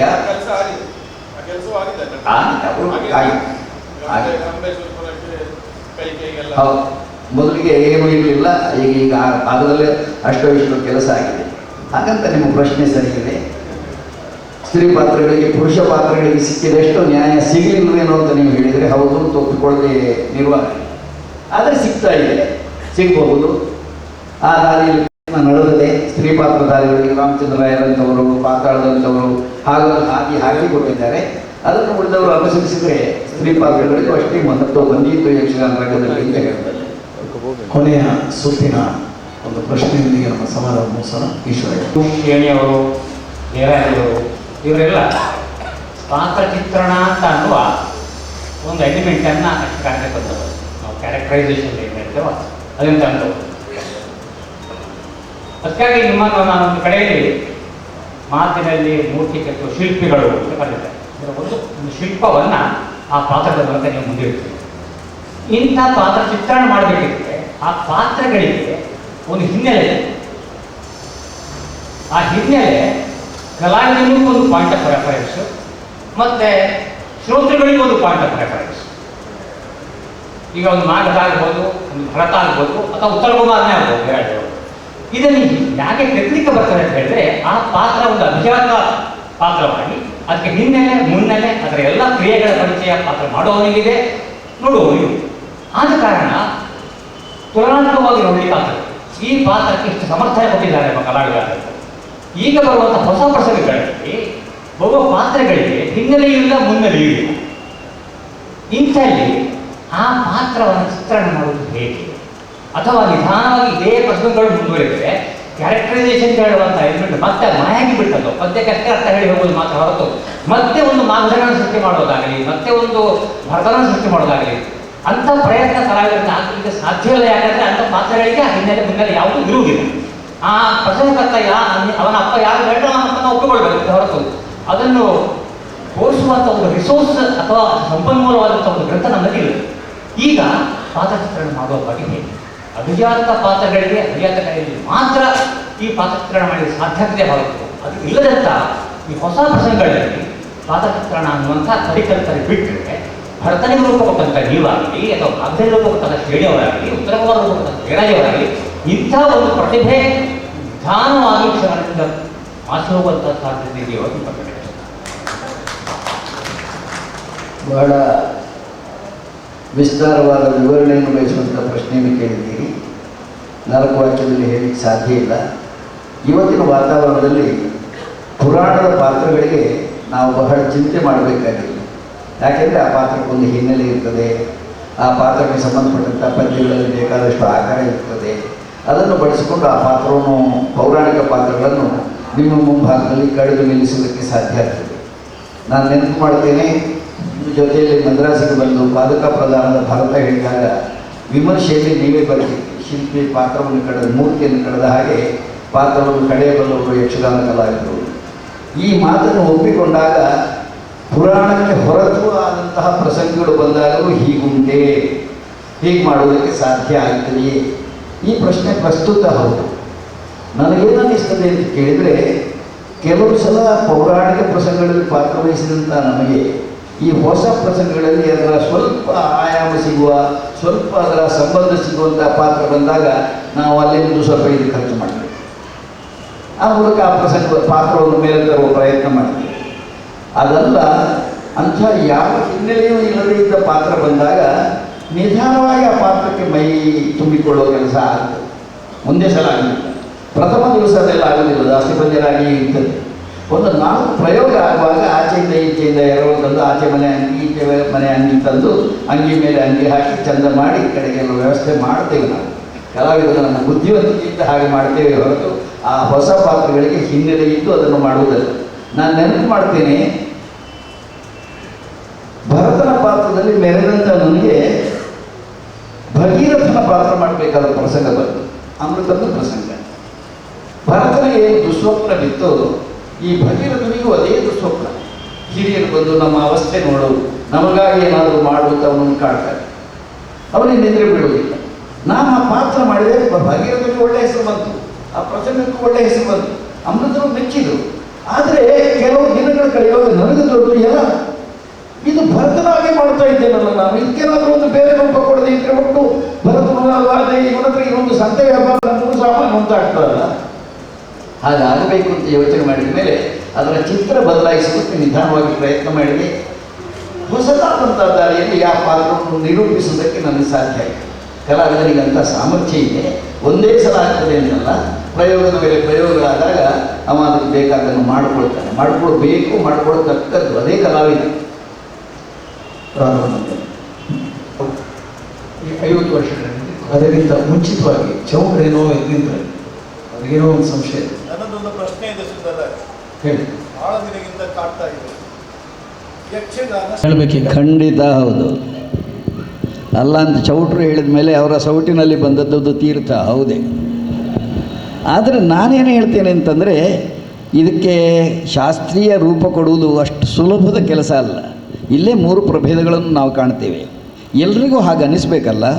ನಾವು ಇದನ್ನೊಂದು ಚೌಕಟ್ಟಿಗೆ ಒಳಪಡಿಸಬೇಕು, ಇದಕ್ಕೊಂದು ಶಾಸ್ತ್ರೀಯತೆಯನ್ನು ನಾವು ತರಬೇಕು. ಅದಲ್ಲದೆ ಇದ್ದಾಗ ಏನಾಗ್ತದೆ ಅಂತ ಕೇಳಿದರೆ, ನಮ್ಮದು ನಮ್ಮದೇ, ನಿಮ್ಮದು ನಿಮ್ಮದೇ ಅಂತ ಎಲ್ಲ ಬಿಡಿ ಬಿಡಿಯಾಗಿ ಉಳೀತದೆ. ಹಾಗಾಗಿ ಯಕ್ಷಗಾನವನ್ನು ಜಾನಪದ ಅಂತ ಹೇಳುವುದಕ್ಕೆ ಕಾರಣ ಆಯಿತು. ಶಾಸ್ತ್ರೀಯ ದೃಷ್ಟಿಯಿಂದ ವಿವೇಚನೆ ಮಾಡಿದರೆ ಶಾಸ್ತ್ರದ ಅನೇಕ ಅಂಶಗಳು ಯಕ್ಷಗಾನದಲ್ಲಿರುವುದನ್ನು ಒಪ್ತಾ ಇದ್ದಾರೆ. ಈ ದೃಷ್ಟಿಯಲ್ಲಿ ಎಲ್ಲರೂ ಕೂತು ಹದವಾಗಿ ಏಕಮುಖವಾಗಿ ಏಕಭಾವನೆಯಿಂದ ಚಿಂತಿಸಿದಾಗ ಮಾತ್ರ ನೀವು ಹೇಳಿದಂಥ ಶಾಸ್ತ್ರೀಯತೆಯ ಚೌಕಟ್ಟು ಹಾಕುವುದಕ್ಕೆ ಸಾಧ್ಯ. ನಮ್ಮಲ್ಲಿ ಏನಾಗಿದೆ ಅಂತ ಕೇಳಿದರೆ ಯಕ್ಷಗಾನ ಕಮ್ಮಟ ನಡೀತದೆ, ಯಕ್ಷಗಾನ ಗೋಷ್ಠಿ ನಡೀತದೆ, ವಿದ್ವಾಂಸರು ಬರ್ತಾರೆ, ಪ್ರಬಂಧ ಮಂಡನೆ ಮಾಡ್ತಾರೆ, ಭಾಷಣ ನಡೀತದೆ, ಇಂಥ ವೇಷ ಹೀಗೆ ಇರಬೇಕು, ಭಾಗವತ ಹೀಗೆ ಹಾಡಬೇಕು, ವೇಷಧಾರಿಯ ಬಣ್ಣ ಹೀಗೆ ಇರಬೇಕು, ಎಲ್ಲವೂ ವಿವೇಚನೆ ಆಗ್ತದೆ. ಅದು ವಿವೇಚನೆ ಆದ ಮರುದಿವಸ ಮೇಳದಲ್ಲಿ ಇಂಪ್ಲಿಮೆಂಟ್ ಆಗೋದಿಲ್ಲ. ಇಷ್ಟರವರೆಗೆ ಆಗಿರೋದು ಹಾಗೆ. ಆದ್ದರಿಂದ ಇದು ಆಗಬೇಕು ಅಂತಾದರೆ ಯಕ್ಷಗಾನಕ್ಕೊಂದು ಅಕಾಡೆಮಿ ಆಗಬೇಕು. ಅಕಾಡೆಮಿಯವರು ಎಲ್ಲ ತಿಟ್ಟುಗಳನ್ನು ಕರೆಸಬೇಕು. ನೋಡಿಪ್ಪ, ಈ ಅಪವಾದದಿಂದ ನಾವು ಮುಕ್ತರಾಗಬೇಕು ಅಂತ ಚಿಂತನೆ ಮಾಡಬೇಕು. ವಿದ್ವಾಂಸರ ಸಹಕಾರ ಬೇಕು. ಆಗ ಏನಾದರೂ ಆದೀತು, ಆಗುವುದಕ್ಕೆ ಸಾಧ್ಯ ಅಂತ ಆಶಾಭಾವನೆ ಪ್ರಕಟ ಮಾಡ್ಬೋದು ಅಷ್ಟೇ. 5-6 ಮುಖ್ಯ ಭಾಗವತರ ಅಧೀನ ಕೆಲಸ ಮಾಡಿದಿರಿ. ಮುಖ್ಯವಾಗಿ ಅಗರಿ ಭಾಗವತರು, ಮಂಡೆಚ್ಚರು, ಆಮೇಲೆ ಕಡತೋಕ ಮಂಜುನಾಥ ಭಾಗವತರು, ಹೀಗೆ ಅನೇಕರು. ಯಕ್ಷಗಾನದ ಹಾಡುಗಾರಿಕೆ ನಿಮಗೆ ಯಾವ ರೀತಿ ಪ್ರೇರಣೆ ಕೊಡ್ತಾಯಿತ್ತು? ಆಮೇಲೆ ಅದೇ ರೀತಿಯಲ್ಲಿ ಇವತ್ತು ಮುಂದುವರಿತಾ ಇದೆಯೋ? ಹಾಡುಗಾರಿಕೆಯಿಂದ ನಿಮಗೆ ಸ್ಫೂರ್ತಿ ಬರುವ ಹಾಗೆ ಹಾಡುಗಾರಿಕೆ ಉಳಿದಿದೆಯೋ ಅಥವಾ ಬೇರೆ ರೀತಿಯಲ್ಲಿ ಬೇರೆ ದಾರಿಗೆ ಹೊರಳಿದೆಯೋ? ನಿಮಗೆ ಏನು ಕಾಣ್ತದೆ? ಅಗರೆಯವರ ಜೊತೆಯಲ್ಲಿ, ಮಂಡೆಚ್ಚರ ಜೊತೆಯಲ್ಲಿ, ಅಗರೆಯವರ ಹಾಡುಗಾರಿಕೆಯಲ್ಲಿ ಸಾಹಿತ್ಯ ಶುದ್ಧಿ, ಕಲಾವಿದನಿಗೆ ಅರ್ಥ ಹೇಳಬೇಕಾದಂತಹ ಅಷ್ಟು ಪೂರ್ವ ಸಿದ್ಧತೆಯನ್ನು ಮಾಡಿಕೊಳ್ಳುವುದಕ್ಕೆ ಸಾಧ್ಯ ಆಗುವಂಥ ರೀತಿಯಲ್ಲಿ ಅವರ ಹಾಡುಗಾರಿಕೆ ಇರ್ತಾಯಿತ್ತು. ಲಯಶುದ್ಧಿಯ ಜೊತೆಯಲ್ಲಿ, ಅವರ ಆ ದೊಡ್ಡ ಗಂಡು ಸ್ವರದ ಜೊತೆಯಲ್ಲಿ ಆ ಪಾತ್ರಕ್ಕೆ ಸಂಬಂಧಪಟ್ಟಂಥ ಪದ್ಯ ಕೇಳಿದಾಗ ಆ ಪದ್ಯದ ಮೇಲಿನಿಂದ ಹೀಗೆ ಅರ್ಥ ಹೇಳೋದು ಅಂತ ಪದ್ಯ ಮುಗಿಯೋದ್ರೊಳಗೆ ನಾವು ತೀರ್ಮಾನ ಮಾಡಲಿಕ್ಕೆ ಬರ್ತಿತ್ತು. ಮಂಡೆಚ್ಚರದು ಸ್ವಲ್ಪ ಭಿನ್ನ, ಸುಖ ಇರ್ತಿತ್ತು, ವ್ಯಾಪ್ತಿ ವಿಸ್ತಾರ ಜಾಸ್ತಿ ಇರ್ತಿತ್ತು, ಆದರೂ ಸಾಹಿತ್ಯ ಕೆಡ್ತಿರಲಿಲ್ಲ, ಸಾಹಿತ್ಯ ಶುದ್ಧಿ ಅಲ್ಲೂ ಇತ್ತು. ಆದರೆ ಅಗರಿಯವರಷ್ಟು ಬೇಗ ಮುಗೀತಿರಲಿಲ್ಲ ಪದ್ಯ. ನನ್ನಂಥ ಕುಣಿತ ಕಡಿಮೆ ಇದ್ದವನಿಗೆ ಸ್ವಲ್ಪ ತೊಂದರೆ ಕೊಡ್ತಿದ್ರು ಅವರು ಉದ್ದ ಹೇಳಿ. ಆದರೆ ಆ ಉದ್ದದಿಂದಾಗಿ ಪಾತ್ರ ನಿರ್ವಹಣೆಗೆ ತೊಂದರೆ ಆಗ್ತಿರಲಿಲ್ಲ. ಅವರಲ್ಲೂ ವೈಶಿಷ್ಟ್ಯ ಇತ್ತು, ಒಳ್ಳೆಯ ಸಾಹಿತ್ಯದ ಪ್ರಜ್ಞೆ ಇದ್ದಂಥ ಭಾಗವತರವರು. ಆಮೇಲೆ ಕಡತೋಕದವರು. ಈ ಇಬ್ಬರನ್ನೂ ಬಿಟ್ಟರೆ ಪ್ರತ್ಯೇಕವಾಗಿ ನಿಲ್ಲುವಂಥ ಮಹಾಪುರುಷ ಅವರು. ಅದ್ಭುತ ಪ್ರತಿಭೆ ಅವರದ್ದು. ವೇಷಧಾರಿಯನ್ನು ಹೇಗೆ ಕುಣಿಸಬೇಕು, ಹೇಗೆ ದುಡಿಸಬೇಕು, ಇದರ ಮಟ್ಟಿಗೆ ಅವರದ್ದೇ ಆದಂಥ ಒಂದು ಕಲ್ಪನೆ ಇತ್ತು ಅವರಿಗೆ. ಬಡಗು ಚಿಟ್ಟಿನ, ಅದರಲ್ಲೂ ಉತ್ತರ ಕನ್ನಡದ ಭಾಗವತರಾದ ಅವರು ತೆಂಕುತಿಟ್ಟಿಗೆ ಬಂದು ಕೆಲವು ವರ್ಷ ಈ ಚಿಟ್ಟನ್ನು ಆಳಿದರು ಅಂತ ಹೇಳ್ಬೋದು. ಒಬ್ಬೊಬ್ಬ ವೇಷಧಾರಿಗೂ ಅವನದ್ದಾದಂಥ ದೌರ್ಬಲ್ಯ ಏನು, ಪ್ರಾಬಲ್ಯ ಏನು, ಇದನ್ನು ತಿಳ್ಕೊಂಡು ಪದ್ಯ ಹೇಳುವಂಥ ಒಂದು ವಿಶೇಷವಾದಂಥ ಯೋಗ್ಯತೆ ಅವರಿಗಿತ್ತು. ಈ ಇಷ್ಟು ಜನ ಈಗ ನಮ್ಮ ಜೊತೆಯಲ್ಲಿ ಕಡತೋಕಾದವರು ಇದ್ದರೂ ಸಹ ರಂಗದಲ್ಲಿ ಸಕ್ರಿಯರಾಗಿಲ್ಲ, ಉಳಿದವರು ನಮ್ಮನ್ನು ಬಿಟ್ಟು ಹೋಗಿದ್ದಾರೆ. ಆ ದೃಷ್ಟಿಯಲ್ಲಿ ಈಗ ಯಾರಪ್ಪ ಅಂತ ಕೇಳಿದರೆ, ಒಂದು ತೆಂಕುತಿಟ್ಟಿನ ಮಟ್ಟಿಗೆ ಹೇಳೋಣ ಅಂತಂದರೆ ಹೊಳ್ಳು ರಘುರಾಮ ಹೊಳ್ಳ. ಒಳ್ಳೆಯ ಸಾಹಿತ್ಯ ಪ್ರಜ್ಞೆ ಇದೆ, ಒಳ್ಳೆಯ ಸ್ವರ ಇದೆ, ನಿರಾಯಾಸವಾಗಿ ಹಾಡ್ತಾರೆ. ಮಾತ್ರ ಅಲ್ಲ, ವಿಶೇಷವಾಗಿ ಇವತ್ತಿನ ತೆಂಕುತಿಟ್ಟಿನ ಭಾಗವತರುಗಳಲ್ಲಿ ಅವರ ಪದ್ಯಕ್ಕೆ ಕೆಲಸ ಮಾಡುವುದರಲ್ಲಿ ಆನಂದ ಇದೆ. ಇನ್ನೊಬ್ಬರು ಪದ್ಯಾಣ ಗಣಪತಿ ಭಟ್ರು, ಅವರಿಗೂ ಅದೇ ಸಾಲನ್ನು ಕೊಡ್ತೇನೆ ನಾನು. ಅವರು ಸಹ ಸ್ವಲ್ಪ ಸ್ವರ ಕಷ್ಟಪಟ್ಟು ಸ್ವಲ್ಪ ತಾಕತ್ತಿನಿಂದ ಬರ್ತದೆ ಹೊರತು ಉಳಿದಂತೆ ಅವರ ಕಷ್ಟವನ್ನು ಬಿಟ್ಟು ನಮ್ಮ ಸುಖವನ್ನು ಆಲೋಚನೆ ಮಾಡಿದರೆ ಅವರ ಪದ್ಯದಲ್ಲೂ ಚೆನ್ನಾಗಿ ಕೆಲಸ ಮಾಡಲಿಕ್ಕೆ ಬರ್ತದೆ, ಪಾತ್ರ ನಿರ್ವಹಣೆಗೆ ಅನುಕೂಲ ಆಗ್ತದೆ. ನಾವು ಹಿಂದಿನವರನ್ನು ನೆನಪು ಮಾಡೋದ್ರ ಜೊತೆಯಲ್ಲಿ ಇಂದು ಇದ್ದವರನ್ನು ನೆನಪು ಮಾಡೋಣ ಅಂತಂದರೆ ಇಂದಿದ್ದವರು ಆಶಾದಾಯಕರಾಗಿ ಇದ್ದಾರೆ. 2 ಕಿರು ಪ್ರಶ್ನೆಯೊಂದಿಗೆ ಮುಗಿಸೋಣ. ನಾಗವೇಣಿ ಮನುಷ್ಯ ಅವರು. ಇವತ್ತು ಯಕ್ಷಗಾನದಲ್ಲಿ ಎಷ್ಟು ಸ್ಪರ್ಧೆ ಅಂದರೆ, ಒಂದು ಕಾಲಕ್ಕೆ ಭಾಗವತ ಪ್ರಧಾನವಾಗಿದ್ದದು ಇವತ್ತು ನಟ ಪ್ರಧಾನ ಆಗಿದೆ. ನಟ ಪ್ರಧಾನ ಆಗುವುದಕ್ಕೆ ಮಾತುಗಾರರಾದ ನಿಮ್ಮಂಥವರು ಸೇರಿಯೇ ಕಾರಣ ಕೂಡ ಒಂದು. ರಂಗಸ್ಥಳದಲ್ಲಿ ಇವತ್ತು ಒಬ್ಬ ಭಾಗವತ ಎಲ್ಲಿಯವರೆಗೆ ಹಾಡ್ತಾನಂದರೆ ಪ್ರೇಕ್ಷಕರು ಶಿಳ್ಳೆ ಹಾಕಿ ಮುಗಿಸುವ ತನಕ, ನಟ ಎಲ್ಲಿವರೆಗೆ ಕಲಾವಿದ ಎಲ್ಲಿವರೆಗೆ ಅಭಿನಯಿಸ್ತಾನೆಂದರೆ ಪ್ರೇಕ್ಷಕರು ಶಿಳ್ಳೆ ಹಾಕುವ ತನಕ. ಈ 2 ಬೆಳವಣಿಗೆ ಕೂಡ ಒಟ್ಟು ಯಕ್ಷಗಾನದ ಆರೋಗ್ಯ ಕೆಡಿಸ್ತಾ ಇದೆ ಅಲ್ಲ. ಇದಕ್ಕೆ ನಟರಾಗಿ ನೀವೇನು ಹೇಳ್ತೀರಿ, ಕಲಾವಿದರಾಗಿ ನೀವೇನು ಹೇಳ್ತೀರಿ? ಸರಿ ಇರ್ಬೋದು, ಆದರೆ ಯಾವನೇ ಕಲಾವಿದ ಜನ ಸಿಳ್ಳು ಹಾಕುವವರೆಗೆ ಮಾತಾಡ್ತಾ ಕೂತ್ಕೊಳ್ಳೋದು ಒಳ್ಳೆಯದಲ್ಲ ಅಂತ ಆ ಕಲಾವಿದನಿಗೆ ಗೊತ್ತಾಗ್ತದೆ, ಬುದ್ಧಿ ಇದ್ದರೆ. ಭಾಗವತರು ಅಷ್ಟೇ, ಬಹಳ ಉದ್ದ ಮಾಡಿ ವಾತಾವರಣವನ್ನು ಆಟದಿಂದ ಅಥವಾ ಯಕ್ಷಗಾನದಿಂದ ಹೊರಗೆಲ್ಲೋ ಕೊಂಡು ಹೋಗಿ ಕಚೇರಿ ಕೇಂದ್ರ ಮಾಡುವಂಥ ಕೆಲಸ ಮಾಡಿದರೆ ಅದಕ್ಕೂ ಸಿಳ್ಳು ಹೊಡಿಬೋದು. ಆದರೆ ಅಂಥದ್ದು ಹೆಚ್ಚಾಗಿ ನಡೀತಾ ಇಲ್ಲ. ಅಪರೂಪಕ್ಕೆ ಕೆಲವರು ವಿಸ್ತಾರವಾಗಿ ಪದ್ಯ ಹೇಳಿದಾಗ ನಮ್ಗೆ ಅನ್ನಿಸ್ತದೆ. ನಾನು ಈ ಭಾಗವತಗಳ ಮಟ್ಟಿಗೆ ಏನು ಹೇಳ್ತೇನೆ ಅಂತಂದರೆ, ನೀವು ರೈಸಬೇಕು, ನಿಮ್ಗೆ ಕಾಣಿಸಿಕೊಳ್ಬೇಕು ಅಂತಿದ್ರೆ ಆಗ ಹೇಳಿದ್ರಲ್ಲ ಕಾಣಿಸಿಕೊಳ್ಳುವ ಪ್ರಯತ್ನ ಅಂತ. ಒಂದೆರಡು ಪದ್ಯ ಒಂದು ಪ್ರಸಂಗದಲ್ಲಿ ನೀವು ಉಪಯೋಗ ಮಾಡಿ, ಉಳಿದದನ್ನು ಮರ್ಯಾದೆಯಲ್ಲಿ ನಮಗೆ ಕೆಲಸ ಮಾಡಲಿಕ್ಕೆ ಅನುಕೂಲ ಮಾಡಿಕೊಡಿ. ಅದು ಚೆಂದ ಆಗ್ತದೆ. ನಿಮಗೂ ಒಂದು ಚಾನ್ಸು, ನಮಗೆ ಪೂರ್ತಿ ಚಾನ್ಸು ಸರಿಯಾಗ್ತದೆ. ನೀವು ನಿಮ್ಮ ಪ್ರತಿಭೆಯನ್ನು ತೋರಿಸಲಿಕ್ಕೆ ಈ ಪದ್ಯಗಳನ್ನು 2 ಸಲ ಹೇಳಿ ಮುಗಿಸಿದರೆ ಏನೂ ಸಾಕಾಗುವುದಿಲ್ಲ ಅಂತಿದ್ದರೆ ಒಂದೆರಡು ಪದ್ಯಗಳನ್ನು ನೀವು ಬಳಸಿಕೊಳ್ಳಿ, ತೊಂದರೆ ಇಲ್ಲ. ಹಾಗಂತ ಸಿಳ್ಳು ಹಾಕುವವರೆಗೆ ನೀವು ಸುಳ್ಳು ಹೇಳಿದ್ರಿ ಅಂತ ಹೇಳಲಿಲ್ಲ ನಾನು. ಸಿಳ್ಳು ಹಾಕುವವರೆಗೆ ಪದ್ಯ ಹೇಳೋದು ಯಾರಿಗೂ ಒಳ್ಳೆಯದಲ್ಲ, ಕಲಾವಿದನಿಗೂ ಒಳ್ಳೆಯದಲ್ಲ, ಭಾಗವತನಿಗೂ ಒಳ್ಳೆಯದಲ್ಲ. ಅಲ್ಲ, ಸಿಳ್ಳಿ ಹಾಕುವವರೆಗೆ ಅರ್ಥ ಹೇಳುವವರಿದ್ದಾರೆ. ಒಂದು ಕಡೆಯಲ್ಲಿ ಮಾನ್ಯದಲ್ಲಿ ಯಕ್ಷಗಾನ ಆಗುವಾಗಲೂ ಕೂಡ ಹಿಂದುಗಡೆಯಿಂದ ಹಿರಿಯೊಬ್ಬರು ಕಲಾವಿದರ ಹೆಸರು ಹೇಳೋದಿಲ್ಲ, ಅವ್ರು ಮಾತಾಡುವಾಗ 5-6 ಬಾರಿ ಸಿಳ್ಳು ಹಾಕಿದರು, ನಿಲ್ಲಿಸಿ ಅನ್ನೋ ಅರ್ಥದಲ್ಲಿ. ಅವರು ಹೇಳಿದರು, ದಯವಿಟ್ಟು ಮಾತೃಭಾಷೆ ಉಪಯೋಗಿಸ್ಬೇಡಿ ಅಂತೇಳಿ ಹೇಳಿ ಮತ್ತು ಮಾತುಗಳನ್ನು ಮುಂದುವರಿಸಿದ್ದು ಇದೆ. ಹಿಂದುಗಡೆ ಅರ್ಥ ಹೇಳುವಾಗ ಸೈಡ್ನಿಂದ ಬಂದು ಸಂಘಟಕ ಹೊತ್ತಾಯಿತು ಅಂತ ವಾಚ್ ತೋರಿಸಿದಾಗ, ಅಂದರೆ ಶೇಣಿಯವರು ಒಂದು ಸಲ ಪಾತ್ರ ಮಾಡುವಾಗ ನನ್ನ ಹತ್ರ ಹೇಳಿದರು, ತುಂಬ ಉದ್ದಾಯಿತು, ಬೇಗ ಒಂದು ಸಲ ಕಡಿಮೆ ಮಾಡಲಿಕ್ಕೆ ಸೈನ್ ಮಾಡಿ. ಹಾಗೆ ನಾನು ಒಳಗಡೆ ಹೋಗಿ ಹಿಂದಿನಿಂದ ಮೆಲ್ಲ ವಾಚ್ ತೋರಿಸಿದೆವು. ಒಳಗಡೆಯಿಂದ ಭಾಷಣ ಮಾಡ್ತಾಯಿದ್ರು ಪಾತ್ರ ಮಾಡೋದಕ್ಕೆ. ಅವ್ರು ಹೇಳಿದರು, ಒಳಗಡೆಯಿಂದ ಚಿನ್ನ ತನಗೊಂದು ವಾಚ್ ಬೇಕು ಅಂತ ಹೇಳ್ತಾ ಇದ್ದೇನೆ, ಕೊಡಿಸ್ತೀನಿ ಅಂತ ಹೇಳಿಬಿಟ್ಟು ಮಾತು ಮುಂದುವರಿ. ಆ ನಂತರ ತಿಳ್ಕೊಂಡು ಈ ಯಕ್ಷಗಾನದವ್ರದ್ದು ಸಹವಾಸ ಮಾಡಿ ಪ್ರಯೋಜನ ಇಲ್ಲ, ಅವರ ಇಂಪ್ರೂವೈಸೇಷನ್ ಭಾಳ ಕಷ್ಟ ಅಂತ. ಬನ್ನಿ. ಕಲಾವಿದ ಇಂಥವರು ಒಂದು ನಿರ್ದಿಷ್ಟ ರಾಜಕೀಯ ಸಂಘಟನೆಯೊಂದಿಗೆ, ಜಾತಿ ಸಂಘಟನೆಯೊಂದಿಗೆ ತೀವ್ರವಾಗಿ ತೊಡಗಿಸಿಕೊಳ್ಳುವುದು ಎಷ್ಟರ ಮಟ್ಟಿಗೆ ಸಮಂಜಸ? ನೀವೀಗ ಒಂದು ರಾಜಕೀಯ ಬದ್ಧತೆಯಲ್ಲಿ ಪೂರ್ಣವಾಗಿ ತೊಡಗಿಸಿಕೊಂಡದ್ರಿಂದ ನಿಮ್ಮ ಒಂದಷ್ಟು ಅಭಿಮಾನಿ ವರ್ಗದವರಿಗೆ ಒಂದು ರೀತಿಯ ಆತಂಕವೋ, ನಿಮ್ಮ ಬಗ್ಗೆ ಒಂದು ರೀತಿಯ ಬೇಸರವೋ, ನೋವು ಆದದ್ದು, ನಿಮ್ಮ ಮುಂದೆ ಅದು ಪ್ರಕಟಗೊಂಡದ್ದು ಇದೆಯೋ ನಿಮ್ಮ ಅನುಭವ? ಅದೊಂದು ಆಕಸ್ಮಿಕ, ಯಾವುದೋ ಕಾರಣಕ್ಕಾಗಿ ಯಾರು ಸ್ಪರ್ಧಿಸಬೇಕು ಅನ್ನುವಂಥ ಚರ್ಚೆ ಬಂದಾಗ ಇಬ್ಬರ ಮಧ್ಯದಲ್ಲಿ, ಇಬ್ಬರ ನ್ಯಾಯದಲ್ಲಿ ನನಗೆ ಆದಾಯ ಆಗಿ ಅದು ಅಪಾಯ ಆದದ್ದು. 5 ವರ್ಷದಲ್ಲಿ ಉಪಾಯದಿಂದ ನನ್ನ ಕೆಲಸ ಮಾಡಿ ಮುಗಿಸಿದ್ದೇನೆ. ಆಗ ಕೆಲವರಿಗೆ ಬೇಸರ ಆಗಿದೆ.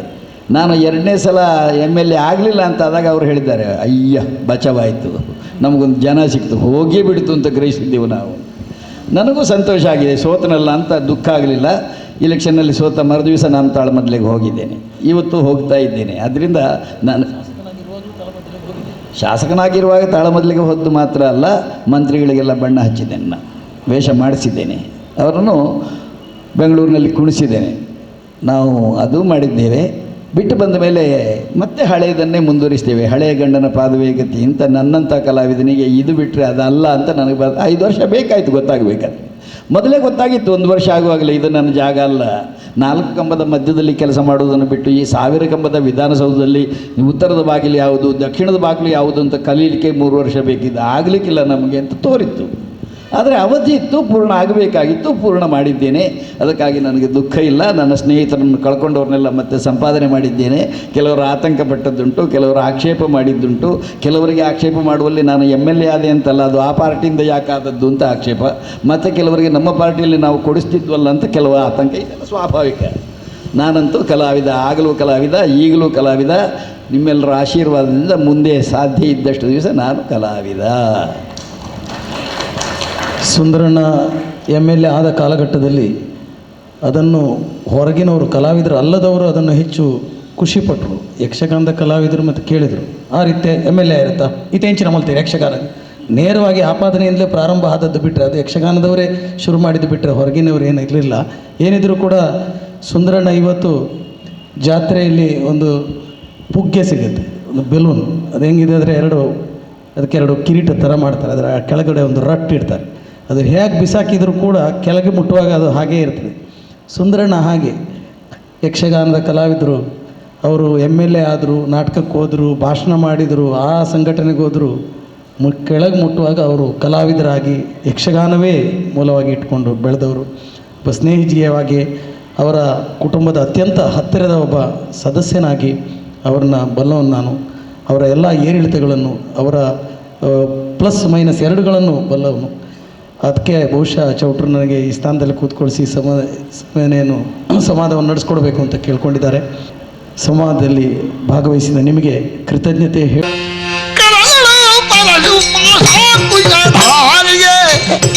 ಹರುಷದಿ ಭಕ್ತರೇ ಪೊರೆಬವಯೇ ಪುರಕಭೂಷಣನ ಉಮ್ಮನ ಗಜವದನನ ಚರಣ ಕಮಲ ಆರತಿ ಎತ್ತಿದೆ ಗಜಮುಖದವಾಗಿ ಗಣಪಗೆ